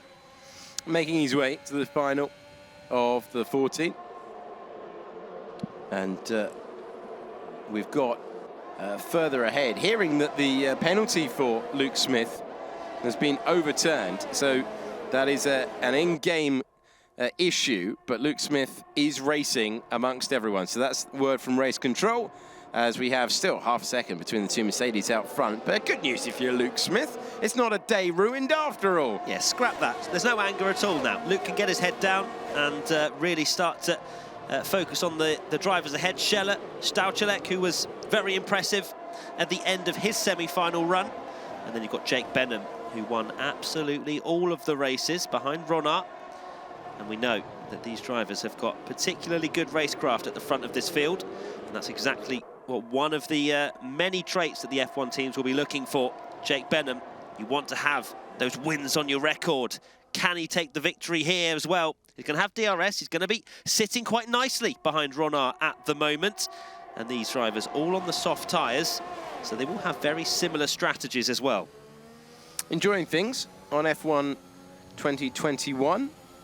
Well, our last look at this game in race mode. And you might hear in the background, you know, Jeff in the background just saying he's last in to the ears of the drivers as they try to push on. Thanks for everything, Jeff. Thank you. Never be forgotten. Never be forgotten, Jeff. It's Ronard Benham. And so Ronard out front, Benham in P2. It's fascinating to see these two go wheel to wheel. Great work. That's a new fastest lap of the race. And there is Jake Benham taking the lead. That wasn't much of a defence at all. Long game being played. Absolutely. Benham didn't even deploy any energy whatsoever when passing Ronard, so I think, if anything, he didn't really want to pass at that particular moment, but they're just swapping around. They know how important it is to keep that battery as full as possible, of course, harvesting in the braking zones and storing away for when they want to go on the attack. And let's have a look, 75% for Ronard. It's great to see the point of view from Thomas. And he is just biding his time, and you take a look a little bit back. You've got Scheller in P4. 1.1 behind, and yeah, these drivers just settling themselves into the race. But remember, it's only a 25% race. Get a bit squirrely there. Does Ronard on the exit, but has the use of DRS to just close back up to Benham. Nothing really doing. Only big mistakes will be punished. If you get out of that 1 second window, that's when you'll be pressing that big red panic button. Yeah, this is really, really nice stuff from Jake Benham, 16-year-old British driver who was the runner-up in the DHL time trial PC competition. going down that route and attracting the attention of plenty of esports teams, but he's in a Mercedes at the moment, so hint, hint, hint, who might be interested. And who? And well, I can't say. I wouldn't give that information away. And so we go on board further back with the Ferrari of Duncan Hoffland, and he's just looking to make steady progress here. Remember, we've got a couple of more races to come. Mercedes scrapping out front, and then Stachulec just hanging on, but these two been superb so far. Are they going to work together once again? You go and punch the hole in the air for a bit, but no, Jake Benham continuing to hold the lead. Schellert within striking distance. How many times, though, Matt, do we see around here? It all gets decided in the final, usually the final few turns, let alone the final lap. Yep, just sets it up nicely. We get a bit of a starter here, just then we get the main course in the last couple of laps. I'm liking that. That's top analogy work. Thank you so much. Yeah, well played. I learned the best from you. Well, don't associate me with that nonsense. No, come on. It's interesting. We're just biding our time with this for the time being. Like Tom Deacon, halfway through a comedy set, we're just waiting for our moment to drop the punchline. I don't think we've roasted Tom Deacon in the middle of the commentary. Here we are. Yeah, well, you know, he deserves it. And then we've got Ronar. So they're all working together. They're all ticking through the laps. They're keeping it clean. What is going to be important in lap, judging things nicely. How many times today have we seen penalties for getting it wrong? Speak of the devil. There you go. Right on cue. Didn't even know that was coming. That's just a classic fluke. Sam Bean, who had good pace. Oh, a very late dart to the pits from Jake Benham there, and Ronar maybe didn't have time to react, maybe wanted to go different, but we've got a few drivers in the pits, Benham, Stachulec and Hughes, and maybe the niceties are about to end, Alex. Yeah, we've gone through the trailer before. I mean, honestly, stop it. There's no need. Ronard's out there. This is where the race is going to be won and lost. This is so important. In lap and out lap, when there's a DRS train, when the drivers have been such a high standard today, they've all really done themselves proud. Ronard now knows he's in a straight fight, straight deep out there. Benham on cold tyres. Bring him in. Don't bring him in too fast, though, because you'll absolutely roar through them at a track like this where degradation plays such a part. But Benham, he might not be on the same part of the racetrack, but he's in a straight fight with this man. Certainly is. Ronar again getting on the exit curb, getting a bit of the back end stepping out. And of course doesn't have the use of DRS to help him along his way this time, so any mistakes may well be a lot more critical and a lot more crucial when he's fighting a Jake Benham on fresh, hard tyres. 1.1 ahead of Stachulec he is at the moment. And Schellert just keeping Luke Smith, who of course does not have that penalty that we see on screen, as that has been removed. So these are all in the fight for the podium. And I imagine we're going to see Ronar diving straight into the pits. Yeah, Ronar will have given it everything, sector by sector, corner by corner. And then there's the late sweep. No question that he was going to respond immediately. He will have the lap advantage of the slightly longer stint. He's got the disadvantage of the fact that the driver he's trying to beat here, Jake Benham, is roaring around this racetrack on brand new rubber. He's not the only one. He's bringing Peter Stachulec for company as well. Can Benham turn that early move, that early pit stop into the race lead once again? The answer just a few seconds away now. Mercedes versus Mercedes. There's the momentum coming out here for Ronar. Can he get it slowed down though? He'll be deep. This one's heading to turn number 4. Ronar ahead of Benham. That would have been a mighty, mighty performance in terms of the in-lap, but he's got that extra lap and it's worked out for him. Oh, Benham would have been hoping at the very least for a dive to the inside. Ronar has gone to work. Ronar has got the next race lead. Yeah, Jake getting slidey there, and that would have pretty much sawn his tyre temperatures through the roof for Jake. So he's going to have to manage them at the moment. It's 0.8 the gap between Ronar and Benham, and I was looking at that and seeing that Benham was around 1.2, 1.3 ahead of Stachulec after the pit stops, but then Stachulec caught nearly half a second on Benham, so I don't think Jake had the best undercut lap of his career, definitely not.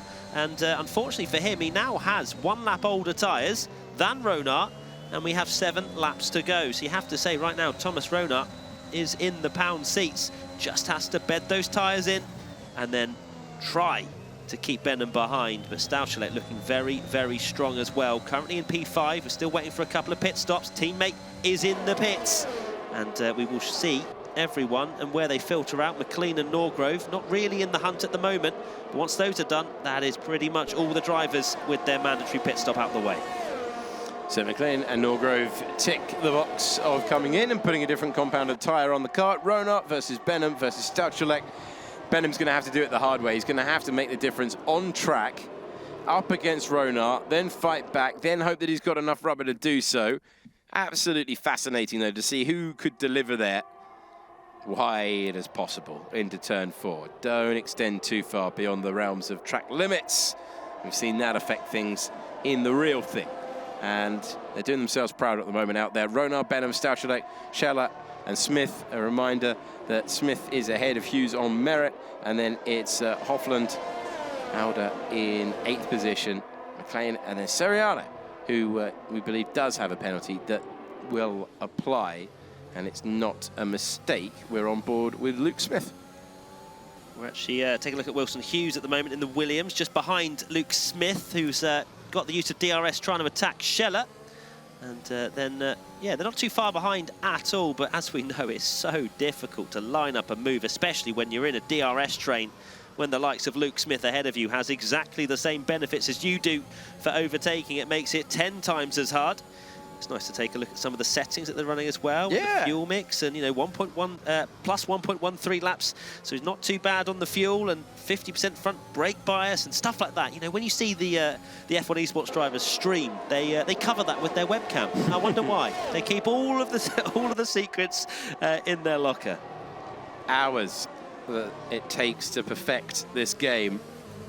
Hour after hour of commitment and the program and running and running and running, and there you hear the beep in the air for the DRS. As started, or at least he claims started, by Mr. David Coulthard, who wanted that when he had the beep for gear shifts, and then it was applied to everyone. Everyone copies ideas in Formula One. That's why you hear the beep for the DRS, as they continued that from the late 90s all the way through. Things you didn't need to know. Things you do need to know. Ronart is putting a superb performance in on Jake Benham at the moment, who has caught the eye of those in esports, but that wide moment shows you how much pressure he's under, and they're in a DRS zone. His heart will be going like a jackhammer there. I'm going to say it's a commentator's curse. No, I think that doesn't. Did that. No, send it to race control. You did that. No, There's a and not 5-second penalty for you. Not 2021 race control. I don't want that. Too soon. Right, 9 out of 14. Ronart making that lock-up. It's so easy to do down into turn 10. Oh. So easy to do. The hardest corner on this racetrack is that downhill left-hander. It is so easy to snatch a break, and that's what we saw with Ronart. But he managed to deal with it pretty nicely. Only lost a couple of tenths, just allowed the car to roll out. Lost a bit on the exit curb, but is still half a second clear of Benham at the moment. Still very much in control. Here's Sam McLean lining up a move on Alder. Alder going defensive already, has the DRS, but crucially is saving the energy. We now cut back to the front as Norgrove sets the fastest lap. Scheller and Luke Smith putting on a performance behind in the battle for 4th place. A reminder that Luke Smith's penalty isn't as displayed. He is fighting for merit now, and he's lucky to still have a front wing after that sort of defensive driving from Scheller. Oh, can he keep all 4 wheels on the road as he makes his way through? And he dances his way past. Brilliant driving from Luke Smith. Gorgeous move. Well done, Luke Smith. That's the kind of stuff F1 teams will be watching. You know, this is a shopping window, a transfer market. They all want to be signed by F1 Esports teams in the future. They're basically trying to secure their pro license so they can race in the F1 Esports main event. And moves like that will definitely impress for Luke Smith. So great move. Now it's Stachulec is next on the agenda. Not too far ahead is Benham, and of course the Mercedes as well ahead of him. So it's very tightly contested at the moment, and yeah, they're not being particularly nice to each other. They're just ready to send it, and that's what we want to see. Absolutely. It has been a slow burner, this one, because everyone knows that, all right, it's grand final time now. This is the pro exhibition, right? You want to be at the front of the field when it matters. The rashness, maybe, of the semi-finals has been dialed out, and everyone is going for big, bold moves. Here we go once again. Jed Norgrove has got the fastest lap. We're looking at Sam McLean trying to turn 9th. Oh, not even shaping for the move there, just trying to eke every advantage, as Hofland really driving on the mirrors at this stage of proceedings. Out of being, go on, get close to the Ferrari. There's a tap to let you know I'm there. and wide as you like for the Ferrari in the Williams versus the Alpine. They're bumping wheels, and they're all as they were in the order that they started that corner. Not for the want of trying, though. Crucially for Sam McLean, we would have seen in the bottom left-hand side of his screen that his energy is pretty much deployed. He is going full on the attack, but then may well be looking in his mirrors at the end of this race. Just having a look at Luke Schmitt now. Stachulec's made a bit of a mistake down that downhill left-hander, all of a sudden under a lot of pressure, but fortunately for him, still just within 1 second of Jake Benham. But Luke Schmitt looking very quick at the moment in this part of the race. And if he can get up to P3, perhaps the two Mercedes will come under fire as well. It's lap 11 of 14. It has been a private Mercedes battle, just like days of old around Bahrain International. Red Bull of Peter Stachulec just waiting, but it just hasn't had the pace of those two all day. But we haven't checked in to see if he's maybe waiting for a late charge. Luke Schmitt absolutely on the charge right now, trying to improve to the podium. Your never-ending reminder that it's not an in-game penalty, but it's very, very tight between the top two. It's very, very tight between the next two in the battle for third position. And Scheller is just going to go, okay, that looks good to me. You start fighting. There's the DRS once again for Jake Benham. Oh, if you ever wanted to see that Jake Benham is not pushing, he's got 100% of his battery. What? He's sat back and he's just turned it off. He's like, no, let's charge it all up. He is waiting for that final lap, Alex, or maybe before. Outrageous stuff. And he'll be going. Bronar, of course, just focusing on the job that he can do at the moment, but you can see darting around a little bit more there.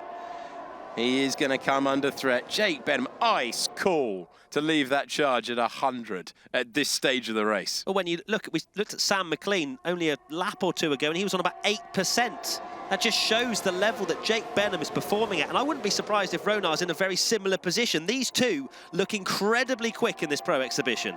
Yeah, they've been mighty so far. And Luke Schmitt still very, very close to Stachulec. So it's very likely to be a Mercedes coming out on top. Will it be Ronar? Will it be Benham? We're about to head on the penultimate tour of this racetrack that has been in use since 2004 on the Formula One calendar and provides us every single time, whether it be in the real world, whether it be in F1 Esports with a thriller. Is this the moment then for Jake Benham? Now he's using the battery that he's saved up all the way through, and as predicted, it wasn't much of a contest. Benham bides his time. Benham hits the front. 50% of the energy for Ronar, so he's got enough to overtake as well on this penultimate lap. Will he go for the move? Not that. It's probably not the best place to try a dive bomb, especially when he got Stachulec only 7/10 behind. But Ronar has saved enough to go back on the attack on Benham. Has Benham gone too early? Is this going to be a Silverstone, but a role reversal? That's the question. Was that the right tactic? Was that the thing to do? You know Ronar will throw it all in on the last lap. And there you go. It's great to see the changes that they're making. Oh, Luke Schmitt, I think, has picked up some damage. Jeff is having a little chat with him, saying, mind that front wing. So what has Luke Schmitt done? All of a sudden, he's under pressure from Scheller.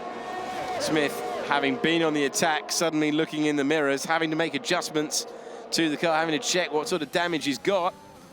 And this is going to be a long, long last lap for him. The McLaren of Scheller closing in, trying to put pressure on, trying to find a way by Wilson Hughes, and then a bit of a gap back to Duncan Hoffland, and Schmitt feeling the need to, oh, in the end, feeling the need to do anything DRS games. Yeah, that was DRS games right there, I think. It's got to be, because he wafted his way out of, he's thinking about it. He's got one behind, one ahead. Tight to the pit wall we go. Mind the boards, lads. Out front, here we go again. Jake Benham versus Ronar. Ronar's not been able to get it into turn number one. He's running out of opportunities. The exit out of this corner, absolutely crucial. This is the last real bona fide opportunity on the racetrack, on the last lap. Go the long way round, says Jake Benham. And Ronar's up to that challenge, but he's run out of road, and Jake Benham maintains the lead at this stage of the performance. Benham, then Ronar 1 and 2. Ah, great battling, respectful battling between the two Mercedes. Benham out in front. There's still going to be another opportunity for Ronar if he can get a good exit. Down the hill we go. 0.2 of a second, they're separated. Well, Wilson Hughes has fallen way back in P4, so it is a three-way fight at the moment.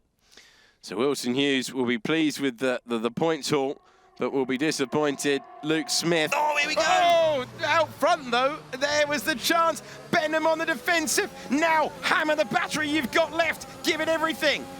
Hammering the pedal flat to the floor. Benham stays ahead by a matter of meters. Stachulec and then Hughes are 3 and 4. But it's all the way to the flag for the first two. Benham versus Ronar, and it's Jake Benham in the lead.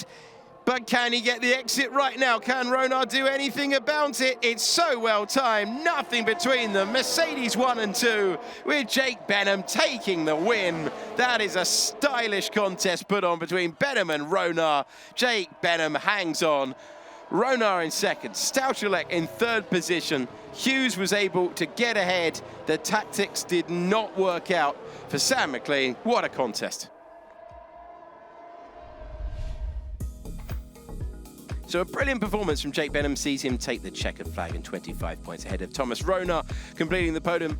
Stachulec and then Wilson Hughes in a good battle with Scheller, Luke Smith and Matthew Alder, Sam McLean, Norgrove and Hoffland completing the point scorers. So Jake, great to catch up with you. What a fantastic race from you. It was a right battle right until the end. Yeah, Thomas made me work for that a lot. I had to pit early because I didn't want to get risk of undercut by everyone because I had to think if it was like a 7-car train. And yeah, the tyres were going off in the first stint, so I had to pit early, make my tyres a bit worse, but I had to do it. Did you feel like it was a real battle to the end? What was your strategy for that DRS? Coming into the penultimate lap, that's when you made that move, and how did you feel about the situation? Yeah, well, I wanted to get him on the penultimate lap because then I had like a full battery, so I can hopefully make a little bit of a gap in the middle sector. But I made a mistake going on to the final lap, so he got really close, and I think he might have if he would have entered inside, he might have got me, but yeah, in the moment it's hard to. But yeah, it was a really good battle with Thomas and fair play to him. Hey Thomas, congratulations on a brilliant race to watch. How do you feel after that? Pipped by Jake there, but it was a proper battle right to the end. Yeah, first of all, GG to Jake, he deserved to win, obviously. Yeah, strategy-wise, I was trying to go 1 lap longer than Jake, trying to get fresher tyres for the end. Yeah, coming to the last lap, I knew Jake had more ERS than me because he was saving behind everywhere the whole race long. Tried my best to get the move done towards turn 1, but yeah, smart defending from Jake, which yeah, GG's. It was a chicken and egg of who's got more battery when it came down to it, and you had no idea, and the DRS, we were all watching, excited about it. How do you feel going into the second race today? But Canadian always been a good thing for me, so looking forward to it. Yeah, see. All right, well, listen, Thomas, I'll let you get prepared for the second race. When we come back, we'll have all the action from that race.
Welcome back. We just witnessed an explosive first race in the final.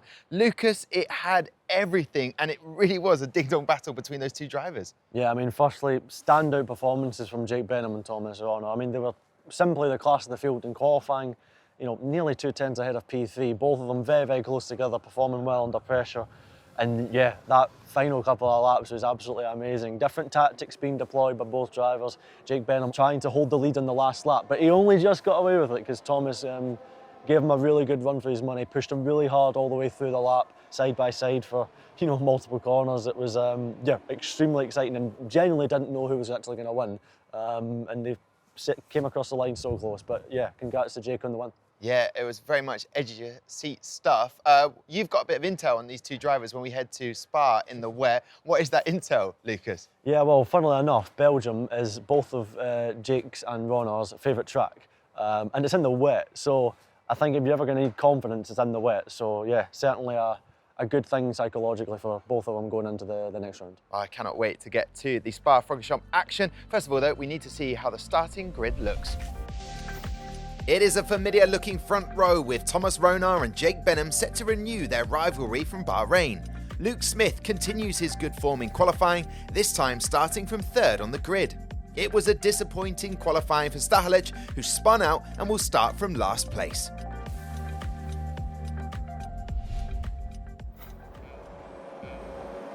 Here come the lights. There go the lights, we're racing. It's Ronar versus Benham on the front row, and it's Luke Smith and Alder chasing 3 and 4. Tell you what, very nearly a dart off the road. Oh, they're barging themselves through turn number 1, through La Source. It's Belgium in the wet. It's Ronar out front, Luke Smith up to 2nd place, Benham down to 3rd. How about a trip to Eau Rouge? We go roaring through. Will they all make it? Ronar, Smith, then Benham, Alder, and Scheller the top 5. As we go on, is anyone going to have a run at this point of proceedings? Fantastic speed as we go down, and it's very, very tight between 2nd and 3rd, but it's Luke Smith who's in P2. Challenging conditions for the drivers, but Ronar has managed to hold off the pressure and is now eking out that advantage to almost a 2nd already. Luke Smith coming under pressure from Benham. You're not going to be able to go all the way around the outside there, sir. Luke will just say absolutely not. And, well, action-packed at the moment, of course. They're not going to have DRS in this race because of the wet weather conditions, and a slightly different line for Luke Smith there. You can actually ride on that exit sort of path, I suppose it was, and maximise your exit, and that's what Luke Smith has done, and Jake Benham has to settle for P3 at the moment. So Ronar, Smith, Benham, who took a brilliant win in Bahrain, now finds himself in 3rd place. Alder, then Paradis, finding himself in the sort of place that he was in the semi-finals, now in the grand final, fighting out front. Whoa, stay away from that white line. That can make your day end early, but gathering it nicely together at the moment. Peter Stachulec completing the podium in the first race that we had in the grand final. Got Jed Norgrove. Norgrove's had good flashes of speed all the way through today, but just needs to thread it all together. Bit of weekend building required, but good baseline pace, and just trying to fight with Scheller, who we go on board with. Slightly rejigged order in these wet conditions, Matt. Yeah, this is the problem for the likes of Stachulec. If you just have a mediocre qualifying, you're all of a sudden in the mid-pack and fighting drivers who are very similar level to you. And that just can change your race completely. So Stachulec in P8 at the moment, having to fight the likes of Norgrove and Scheller, who's also had a bit of a disappointing qualifying, but that's allowed the likes of Paradis to get involved in P5, and Alder up in P4. Scheller now coming under pressure from Samuel Bean, who has a look up the inside, but nothing doing. Sam Bean trying to find a way through, having a good run on the inters around Spa-Francorchamps. Famous old racetrack. As we make our way through, dropping down. Used to be a gravel trap on the outside there. That's been removed, though, which takes the real jeopardy out of this corner. How early dare you get on the throttle? This is the corner with no name, except some of the corners around here have multiple names. It's a strange place, is Spa. You couldn't do that in real life, let me tell you that. The grass is always wet making it dance through Pouron though. Great driving. Ronar's nearly got that gap out to a second, which is outstanding work. It's the longest lap of the year that we have here, which means just 11 laps. But at the moment, on lap 2, all going to plan for Thomas Ronar out front. This will be interesting information for some F1 Esports scouts watching on, because, you know, rainy conditions, changeable conditions. It tests the adaptability of some of these drivers. You have to be able to feel the grip, as Jake Benham is now closing in on Luke Smith. As we can take a look, 80-odd% energy at the moment, so he's not pushing unbelievably hard at the moment, is Jake, but you can also see Luke Smith getting out of that last chicane. Fastest lap for Ronar. Scrap that, it's Jake Benham. And he has, of course, the benefit of slipstream to aid him on his way. But Ronar at the moment looking very good out in front. That second gap, it might not seem like a lot when you're watching at home, but 1 second in F1 Esports is basically half a lap. Oh, isn't it true? Isn't it true that it is? And yeah, the modern version of Formula One has vastly improved things when it comes to dirty air, but the dirty air in F1 Esports, no, not a thing. And as a result, we get brilliant driving where they're pushing the absolute boundaries of performance rather than complaining afterwards that they weren't able to follow. It's what we love about it. It's why it always puts on such great racing all the way through as they make their way into the Brussels hairpin before, sometimes known as Ravage, and then through the corner with no name. Then we're down to Pouron, which in these conditions, difficult to assess where the grip level is. Down to the lowest point on the circuit we go. Ronar, Luke Smith's just come back at him, and he doesn't have much of a choice with Jake Benham directly behind. Hacking away on board. And then Auda having a good run in these conditions. Stachulec not enjoying the wet as much as he enjoyed the dry. Still can't do anything about his teammate. Teammate does have a penalty though. Does indeed. Jed Norgrove currently in 7th place, but that will drop him all the way down to probably 13th position after that is applied, if it was to stay as it is. But it's interesting to see there is a slight bigger skill gap in these wet conditions, with it being very difficult. You've got the top 3 driving away, then you've got Alder in P4, 1.7 seconds back. As we now take a look, once again, Stachulec round the last couple of corners.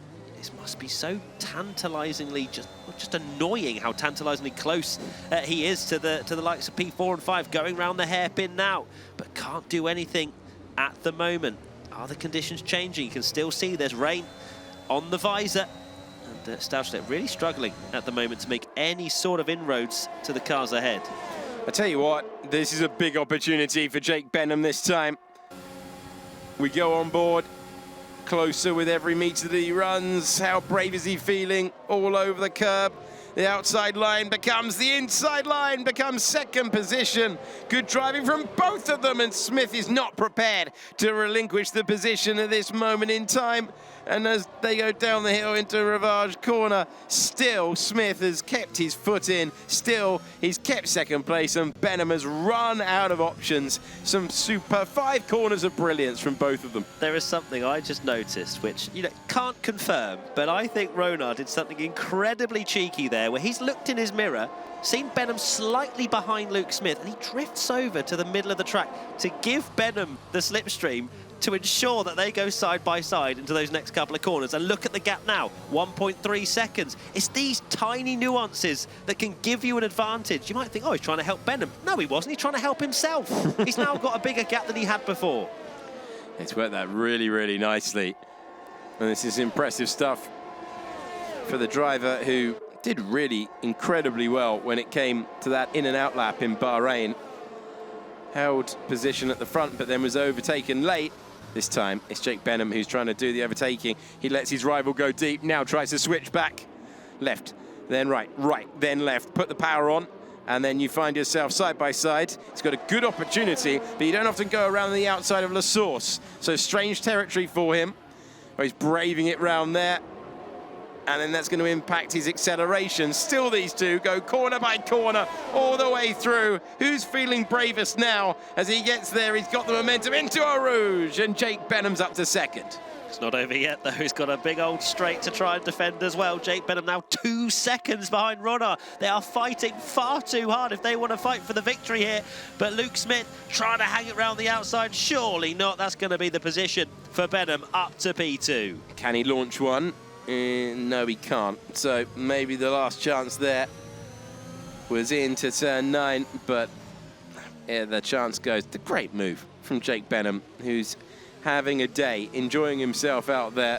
Luke Schmitt really, really strong, but now it's a straight fight between the two Mercedes, and the bad news is that it's a 2-second straight fight. Looks quick though, Benham. He's already cleared Luke Schmitt by half a second, and is now trying to set off after Ronner to see what he can do. Alder managed to catch up a little bit whilst they were fighting, but still 1.2 seconds back on Luke Schmitt.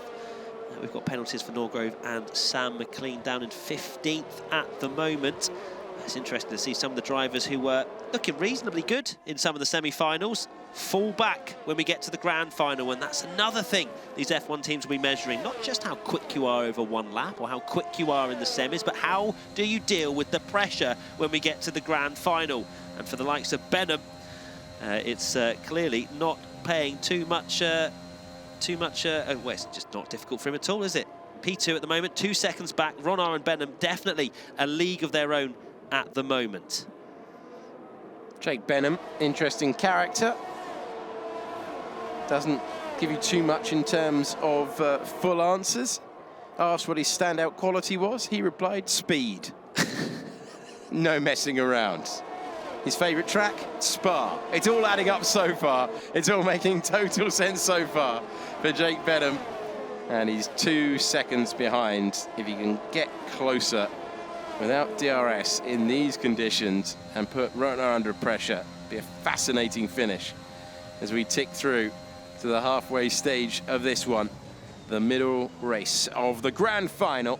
And we're on board with Jed Norgrove, who's had a bit of a roller coaster day. That's continuing with what looks to be a 3-second penalty as he tries to close down his teammate Stachulec, and Soriano meant your own adventure through there. That is not quite the line he was attempting through Rivage corner. And there we are. I like this alternative line all the way down to Pouhon, path of least resistance. Isn't it amazing how these esports drivers find these things? How has that worked? Yeah, I can save 1,000th of a second by going up on this path. It's quite something, but that just proves the amount of time they put into this. Marginal gains and then some when it comes to F1 esports. You just know if me and you are in that simulator, we're driving up on the grass into the wall. Yeah, it is fine. Around this tyre wall. Yeah, I seem to remember when we did the virtual Grand Prix a couple of years ago, very similar tactics used by some celebrities who should have known better. Does it begin with J? I can't remember. Can't remember. Ronner, Benham, Smith, the top three. Interesting to see that Jake Benham now 1.5 seconds back from Ronner. So he said his favourite track was Spa. Yeah. I've actually been looking at his bio, quite interesting. I wonder what his favourite team is. His favourite driver for esports is Jarno Watmir. Favourite F1 driver, Lewis Hamilton. Okay, He's in Mercedes. He's actually getting a few clues. Part of the Mercedes Esports Driver Academy, so I couldn't quite tell you who his favourite team is, but he's pushing on. I thought that was going to be a menu to switch our commentary off for a second there for Jake Benham. But no such luck, Jake. You're stuck with us as he is really putting the sectors in. But good response here from Ronner. These two have been standouts so far in the grand final. But is that weather going to change? I tell you what, this is basically a good day at Spa if you have this much sunlight. So it's Ronner, Benham, then Smith, the top three at the moment. Plunging down the hill, down, still down. Try and get the power on nice and early. Who's going to come out on top of this one? Get a yellow flag in sector 1. Ronner, Benham, a long way clear of Smith and Adler. Paradis taking a good step forward in this second race of the grand final. Soriano's having a few hairy moments, but it's making it work nicely. Ahead of Stachulec, who isn't enjoying the wet compared to the dry. Same applies to Scheller, and it's a step forward for Bean and Nordic in 10th position, the last of our point scorers at the moment, but he's just managed to take 9th place. Yeah, lots of yellow flags out there, which would pretty much show us how difficult these conditions are. Did mention the skill gap, and you can see the differences between the drivers. They've spread out quite a bit, and just shows how difficult these conditions are to just be on the absolute limit. Make sure your tyres don't go through the roof in terms of temperature. And Benham, 1.2 away now, make that 1.3 at the moment, but it's always a running delta, and he's closing in. All of a sudden, has Benham got a bit better tyre life at the moment? He's closing in. Yeah, great effort, considering that that gap was above 2 seconds when he was able to get past Luke Smith. Their spectacular battle, the story of the race so far.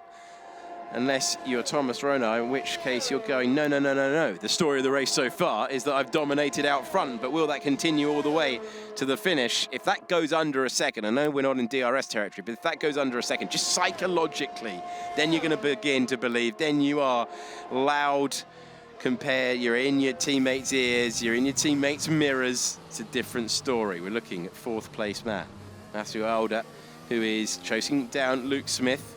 Smith as high as 2nd earlier on, trying to keep his place on the podium. Smith seems to be struggling quite a bit, to be honest. Alder's rocked up to the back of the Alpine. We've still got a few laps to go, so there's definitely going to be an opportunity for Alder if he can get out turn 1 pretty nicely and then use the slipstream all the way. Doesn't bother with the path line. It's like, no, I just want to stick on the actual black stuff, as Luke Smith goes very wide indeed, but just manages to keep it on the circuit. As we now take a look at Stachulec, who's just been stuck, just P7. I think he's made 1 place up since we last looked at him, and he is right behind Suriano. But it's probably a disappointing result for Stachulec if we take a look at where he has been over these other races. Victim of his own success in that regard, in that he's been so good so far that we're surprised with the 7th. One thing you do see with F1 Esports is the consistency just needs to be there. If you have a bad day, make sure it's one moment rather than a run. Of course, slightly different when you have a full season compared to just a few races to try and show what you can do. But they are all chasing those pro licenses. They are all looking to get on the radar of the F1 Esports teams. Did you see that, Alex? Go on. Purple, Jake Benham. He's coming. Yes. Oh, yes. He's going. Looking to set up our 2nd grandstand finish in a row for the Mercedes out front. Stachulec just looking to clear 6th position and rescue something. Oh, it's half a second, Jake. See, it's half a second. Here we go. We're going onto the Kemmel Straight. This was 2 seconds. Jake Benham has gone to work. Sector after sector, turn after turn. He's got himself in position to challenge, and he's not the only one. Peter Stachulec making the move now, and that is 6th place. If he can pick his breaking point, yes, he can. Move complete. But we've got 0.4 of a second for a battle for the lead. Less than that now. Much less than that. Oh, he must have got tight. He must have got tight enough to worry him by the time that he got to Rivage. These two putting on a performance, a spectacle, a display, whatever you want to call it. It's another thrilling race to take victory in this grand final. God, I just love F1 Esports, Alex. It's like you get to the last 2 or 3 laps and the drivers go, right, okay, I know we've been chilling for a little while, let's turn it up. And that's exactly what Jake Benham is doing. Fastest lap of the race last time around. May have got a little bit close, potentially a small mistake behind Ronar. 0.6 of a second. He's going to be benefiting with the slipstream all the way down to the bus stop chicane. He'll be able to close in. Of course, no DRS. It's still raining, as you can see on screen. But this is going to be very interesting. And Alder's made a mistake as well. He's now 5.2 back from the lead, 2.3 from Smith. He was behind him, and all of a sudden, you've got Poridis and Stachulec behind as well. So we've got battles all over the place. It was all separated. We're now coming on to the penultimate lap, and it is carnage again. It's bonfire night tactics. You start with a slow burning fire and then you finish with the fireworks. Here we go then. Penultimate lap of the race. And it's Luke Smith who's found a good answer, but he's chasing down these two. Ronar, lap after lap, would have been knowing that 2 seconds became 1.5, 1.5 became 1, 1 became half a second, now it's 0.3 of a second. He can hear his teammate closing in, he can see his teammate closing in. Does Ronar have a response for Jake Benham? We go on board with a P2 man, trying to claim the lead at Spa, trying to win a second race at the grand final. Wheel to wheel he goes, over the curb, trying to go through. Can he sweep around the outside? Who's bravest here? Magnificent driving from the pair of them, and they're separated by a matter of centimetres. Benham ahead, but he doesn't have the inside line, and Ronar is going to show him the long way round. Superb from Ronar, who hangs on for now. Oh, what racing between the two Mercedes drivers. It's not over yet. We're on the penultimate lap of the race. Benham clearly quicker. Purple in sector 1, using that slipstream to his advantage, couldn't get through round the outside. But what respectful but hard racing between the two. These F1 Esports teams watching are going to be taking some serious notes from these two. They are the class of the field in these difficult conditions, and I cannot wait to see how this final lap unfolds. It's going to be fantastic. Ronar and Benham, remember the names, because they are climbing the ladder here, and they are putting on a show for us. The top two in Bahrain, the top two in completely different conditions in Belgium. The only person who doesn't want this to continue as a clean fight is Luke Smith in P3. We go on board with the driver in P2, trying to go around the outside at what used to be called the bus stop chicane. He's fought his way to the apex first. Still, they're banging wheels. They're getting the power down. Still, they're separated by hardly anything. It was Benham in the lead. Now it's Ronar. Now we're heading down to turn 1 on the last lap with nothing between them. And Benham wants that run up the hill. He tries it again. They're basically welded together as we go to the most famous corner in motor racing with the lead on the line. Ronar leads Benham. Look at the momentum. Nothing between them as they come out of Radion. We're on to the Kemmel Straight. We're on the last lap. The Mercedes look like they're going to win, but which one is it going to be? Ronar hanging on to it. Does Benham fancy the long way round? He doesn't. He's trying to switch back.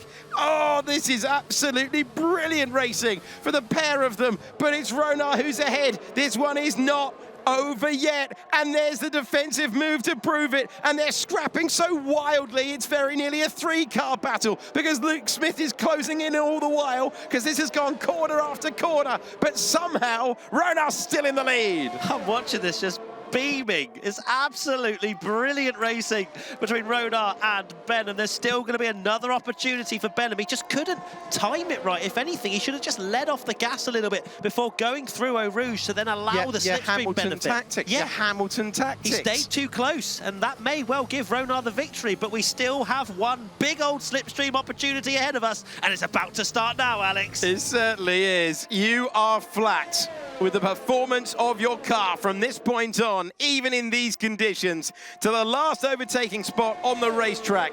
Is it going to be a dive bomb move from Jake Benham? Is there an opportunity? Or has Ronar absolutely ridden the wave of this storm? He's repelled the pressure.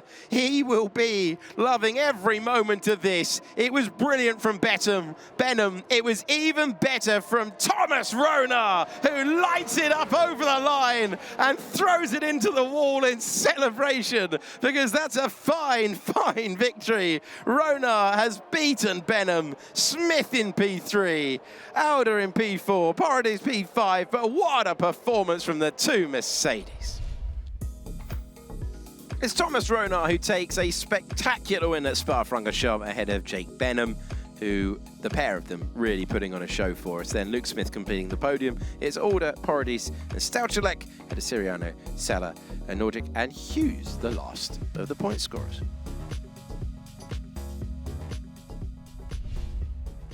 Okay, that was an epic battle, gentlemen, around Spa. Congratulations, Thomas, on that win. The guy next to you, Jake, he pushed you right to the end. Yeah, that was a very good fight, GG again for Jake.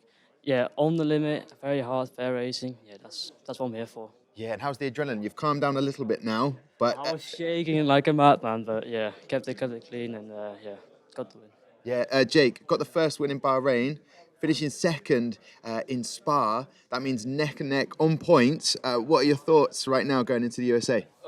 It's quite a good track for me, so see how it goes. But obviously, with the adrenaline going, anything happens. But yeah, looking forward to it. Okay, and obviously I know that you were good at Spa as well, Thomas. What are your feelings on USA? Yeah, USA is also one of my better tracks, so we'll see.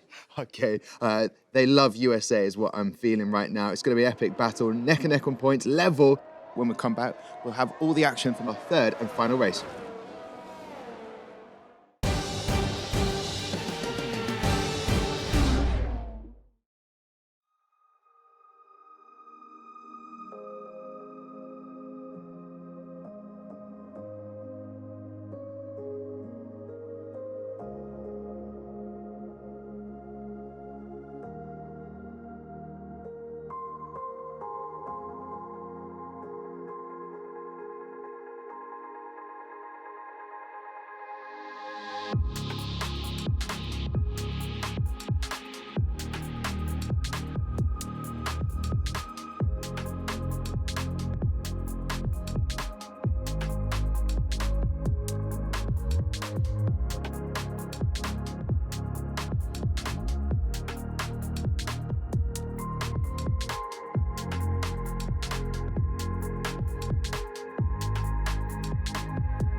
We are back in a very sunny Silverstone, much better than that wet Spa that we just witnessed, Lucas.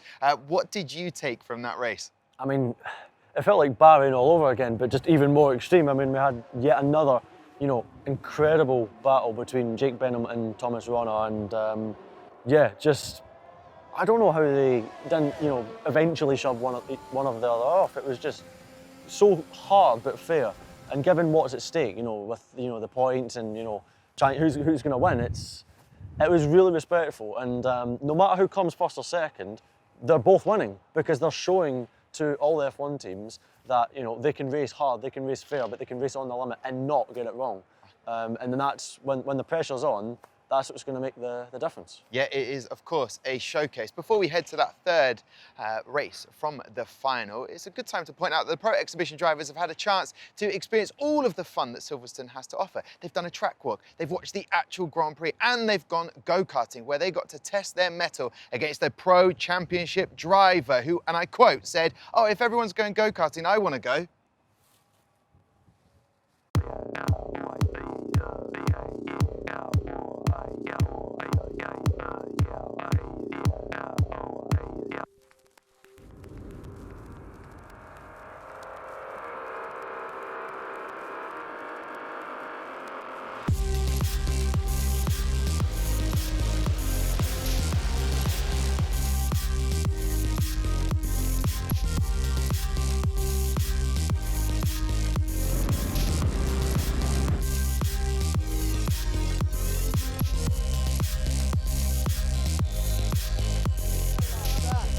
Never been to this track or this layout of the track, so to come here and actually experience it was very nice. It's a very nice and flowing track, some high-speed corners, some challenging really slow-speed ones, and especially with how the karts work and the brakes, it's great fun out there.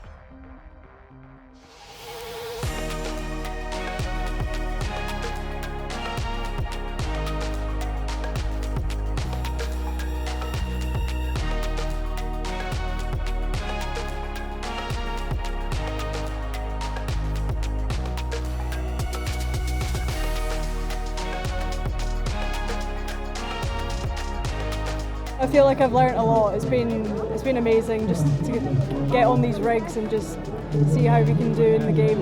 As women, it's a great chance for us to kind of showcase our skills as well. So yeah, I've had a great time.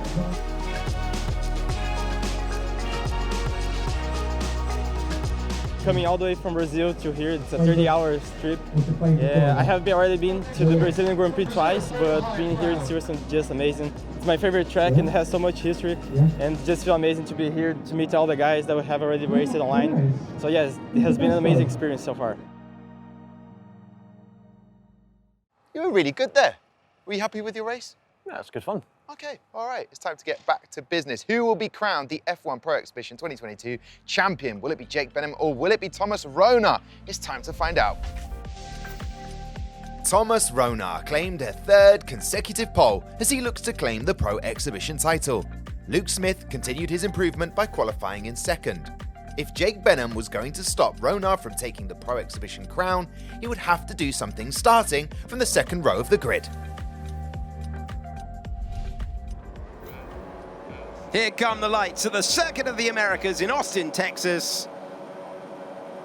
We're underway for the final race of the grand final. It's Ronar versus Schmitt versus Seller, and it looks like Schmidt's got a big opportunity to get to the apex first, or how brave is Ronar feeling on the exit? It's all going to be about your traction here. It's all going to be about who's brave into the sweepers. Ronar and Schmitt debating the lead in the opening turns of lap number 1, and that's a brave way to get ahead for Luke Schmitt, who's up into the lead. Super stuff in the opening moments of our final race of the day. It's the same competitors at the front once again. You got Smith, Ronar, Scheller, Benham in P4, which is probably the lowest we've seen him all day. Then you've got Stachulec in P5, but what a great move from Luke Schmitt. He's not hanging around as we take a look at Benham up the inside. Oh, there's some wheel banging, him and Scheller, but Benham gets through. But does Scheller have the slipstream of the cars in front? That's what he's looking for. Scheller dives back into it. Luke Schmitt and Ronar are battling out front at this moment in time. We're looking at every angle and a bit more as Ronar holds on to the lead and gets it back from Luke Schmitt. So Luke Schmitt led into sector 1 of the opening lap. Then it's Ronar into the lead by sector 2. Who knows who it's going to be by the time we get round and cut the beam to go on to lap 2 of 14. But good battling. Our winner of the last race in the lead in the dry here. Then Schmitt, then Benham. With a great dive bomb move into the hairpin.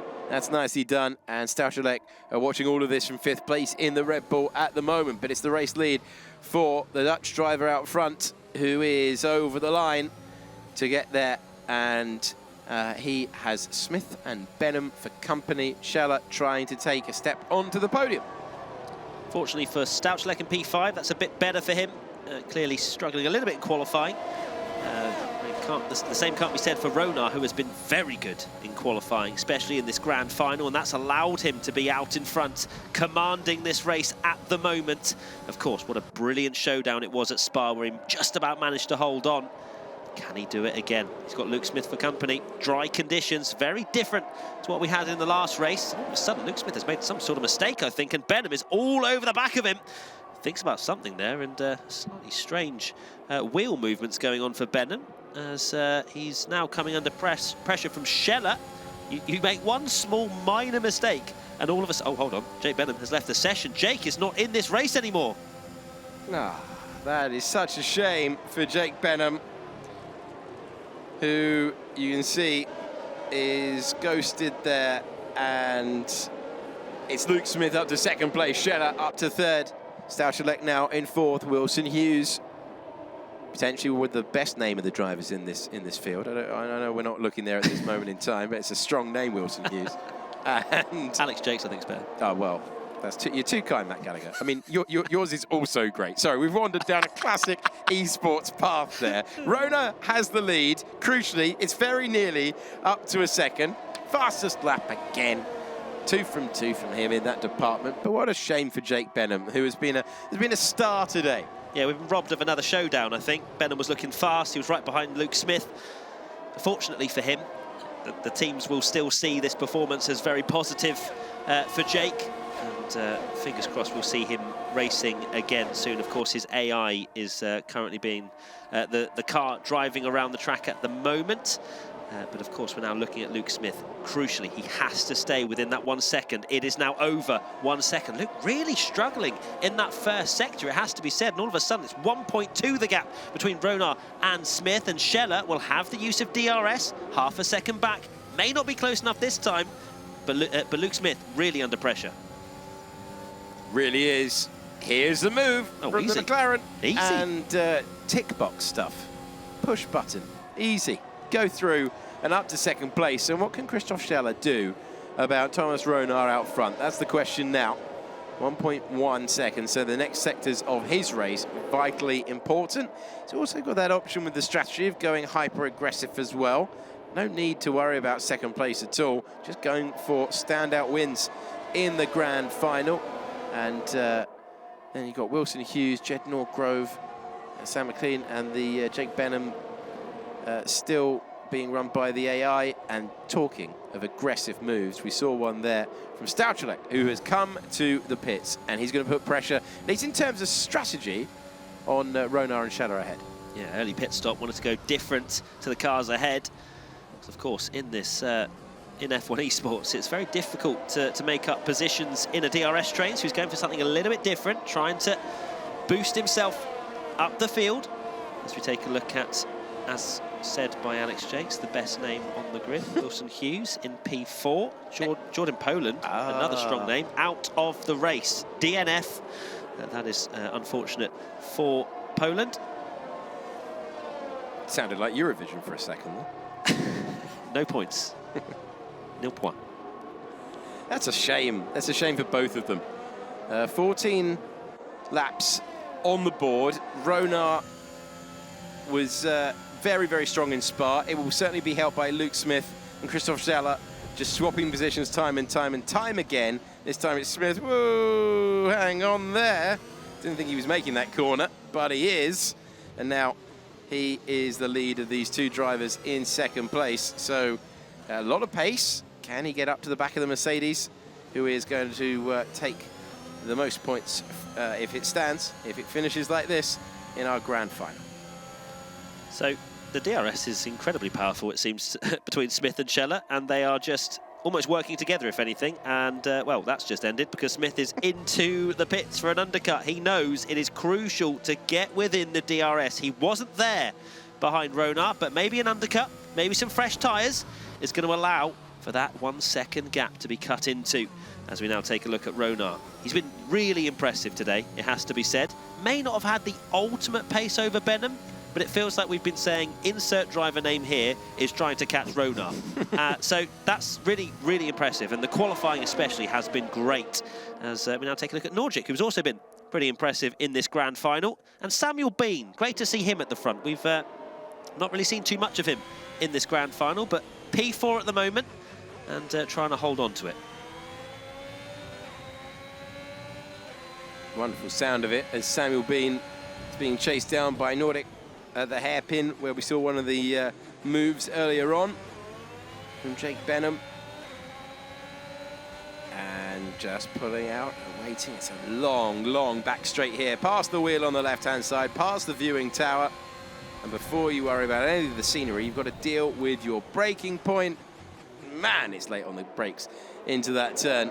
And a strong way to improve your position up to fourth. So this will be interesting. Does Ronar come into the pits now as they continue to fight? Samuel Bean older and then Nordic ahead in P4. I imagine we're going to see Ronar come into the pits to cover off the other drivers who have pitted earlier. Or does he continue on? No, there he is. Into the pits we can see on the graphic. Scheller into the pits as well. And a lot of drivers, but not Nordic and not Samuel Bean. Of course, on the medium tyres is Bean. So a decent start to the Grand Prix, it has to be said, considering it's on the slower, more durable tyres, the yellow-walled mediums. And where do they all filter out? We'll have to keep an eye on that. Will indeed, with just Nordic in the Alfa Romeo out front at the moment. So Ronar out ahead, having completed that. It's a complete contrast to the pressure, the incredibly intense pressure he was under in Spa. He's got it now though, Luke Smith, 6/10. He's got what he wanted. The DRS is so powerful round here, we've already seen it, and even though he'll have 1 lap older tyres, he is now in the hunt. Down the hill we go. It's all about the exit from this corner for Luke Smith. Throw it in. Just looking for a wide moment. We join Peter Stachulec, who is making his way in 5th. Trying to keep up with these. Remember, would turn into a place on the podium for the time being. How strong is that DRS? Not as strong as Luke Smith would like it, but that gap is coming down all the time. Certainly is. Alder's made a position up on Jake Benham's AI, so that's nothing to really speak about. But Stachulec, P5, needs to try and make a move. Luke Smith a little bit wide through that double left-hander, but manages to get away with it, keeps the momentum up. He just has to stay within that 1 second. It's getting tantalisingly close once again as Samuel Bean comes into the pits to change off his mediums, to go on the softs, go on the aggressive, as Stachulec really wrestles his Red Bull around that penultimate corner. And we're in that kind of interval stage. We're getting our ice cream at the theatre, and when it gets to around sort of 11, lap 12, yeah, that's when they'll go, right, okay, entertainment time again. The one thing I think today needed was more metaphors. Would like some ice cream, though. Oh, yeah. If there's a producer listening, that'd be terrific. We have been spoiled, though, on track with some terrific action and some names that we have known before competing earlier on in the day, and some names who not only part of the future, but you certainly think that maybe there's a few esports teams that haven't had the seasons that they've wanted in recent years who will be looking at the performances today. Not least of Thomas Ronart, who is out front. Looks like he's set fair to score the most points in this grand final. And also Jake Benham is not having the third race that he'd wanted, but a spectacular performance from both of them. Wilson Hughes is staying with this train of cars, all behaving themselves at the moment. I wonder how much longer that is going to be the case. They are really taking liberties with that heaviest braking zone on the racetrack there. A lot of apex curb, a lot of exit curb, nothing being left on the table here at the Circuit of the Americas. That's what we love to see. Lap 7 of 14. As Ronart still just trying to get out of that 1 second window. It's 8/10. Luke is just holding on. And of course, he's not challenging in terms of trying to get past Ronart at the moment, but if he can just keep the DRS, he can just eke away at that advantage that Ronart has as Nordic finally comes into the pits. And we now get the order we expected. Ronart ahead of Smith, ahead of Stachulec, P3. Then it's Hughes and Norgrove having a good showing as well. Scheller's down to 6th, so he's not had a particularly good change of tyres, and the strategy's not worked out too well for him. And then it's a big old gap to P7 and Poridis. So yeah, Luke Smith just has to keep this first sector clean and tidy. He has struggled a little bit in this race to keep that gap as it was over the line. And you can see 9/10, but it's just about in the window that he needs. Ronart is responding really nicely to this pressure. It's just this part of the racetrack, it's not quite working out for Smith. It's that sector where, Matt, you've highlighted just every now and again in the sweeps. Ironically, where he took the lead of the race earlier on, just in race trim, not being quite there.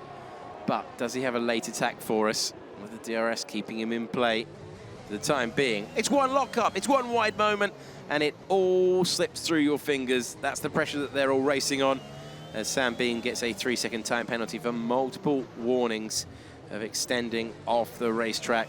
As to Soriano, you can see on the graphic, those three are having an absolute ding-dong. Bean, Soriano and Norja, they're just constantly swapping, but we're keeping an eye on the fight at the front. And very interesting to see that Luke Smith gets the gap down to around half a second in the braking zone after the DRS in Sector 2, but then just loses 3-4 tenths around the rest of the lap, and then just can't get close enough. 7 tenths, well, it's now 9. It was the closest, but it just has to be good, has to be strong through these S's, and then perhaps he'll have a great opportunity. That straight is very long. It's even longer if you don't have DRS, and that's what Ronart will hope. He can keep that 7/8 gap, and then he won't come under pressure. At the moment, it's all going to plan for the Mercedes driver at the front of the field. Luke Smith having a strong run here, going very well. Stachulec, you get the feeling that Stachulec would prefer there to be a 4th, 5th, 6th, 7th race. The consistency building, the confidence is building there. And in dry conditions, of course, every lap that you run, you are gaining experience, you are gaining knowledge, you're learning the parts of the racetrack where you can, you know, take a liberty like we saw last time out of Spa, where there was a certain route out of the corner with no name down to Pouant. And Luke Smith really, really having a good run here. This is the most pressure he's put Ronart under throughout the entire race. This is what he really needed. He needed a step forward in a sector where he hadn't had one before. Ronart really, for the first time in the contest so far, looking a little bit ragged. He certainly is. It seems as when we get to the end of these races, Ronart potentially just pushing a bit too hard on his tyres. We saw it with the intermediates at Spa, and how Benham managed to rock up to the back of him when it was about a 2.5 second gap. The same is happening here, of course. He doesn't have the help of DRS to keep him further ahead of Luke Smith, but this is definitely the most vulnerable he's looked. Nordic does the fastest lap of the race on the soft tyres in P9, but Luke Smith, all of a sudden, only 3 tenths behind now as we head into the S's. If he keeps that gap up, but when we get to the DRS, it's going to be a change for position. This is the best time that Luke Smith has had through the first sector since the opening lap of the race. When he took the lead momentarily, he lost it by the time that he got out of the DRS, and you can see just dealing with applying the power there. And that's just where Ronar is able to build that gap, the exit of that corner. And by the time that you get to the exit here, it's 0.6 of a second, but it's more of a contest now between Smith and Ronar. Stachulec unable to get in the wheel tracks, unable to get there. Look at this. This is outstanding stuff. One lock-up away from the order completely changing, and there is nothing being left out there by Smith, certainly not in that corner. This is where he's really able to force a different move from Ronar, but Ronar's responded on this lap. You have to say, good response this time around. Well, the second you said about a lock-up, Luke Smith was locking up. There you go. On point, to the T. And he's now 0.8 back. And Stachulec is asking for an invitation up the inside for P2. But yeah, it's fascinating. One small mistake and all of a sudden Luke Smith was looking strong. And he now has Stachulec, Hughes, Norgrove, all wanting a piece of the action. But crucially for Luke Smith, still holding within that 1 second bracket. And that'll mean Ronar will still come under pressure as we enter lap 11 of 14. So it's in the balance. Luke Smith had a great lap, had a ragged lap, goes again, but he's not going to get to the end of today wondering whether he did everything for victory. He's pouring his heart into this effort to try and get on terms with the Mercedes driver. What a racetrack this is, by the way. You get that feeling. They've borrowed a few corners from here and there. That one's modelled, of course, on Silverstone. Maggots and Beckett's, the sweepers at the start of the lap. It is a spectacular racetrack to attack. And at the moment, the top four, they are basically in time trial mode. They're forcing each other to put together fantastic lap times, moment after moment. Still, Ronar will not be moved from the head of the field, and he has done a brilliant job today. The driver who was so good in the time trial on the Xbox now finds himself at the head of the field in the Pro Exhibition, and he looks like he's going to score the most points of all. But Luke Smith wants something to say about the victory. It's all well and good being fast in time trial. It's a very different kettle of fish to try and be fast over the course of a race distance, being consistent, managing your tyres, keeping your energy deployment at a good level.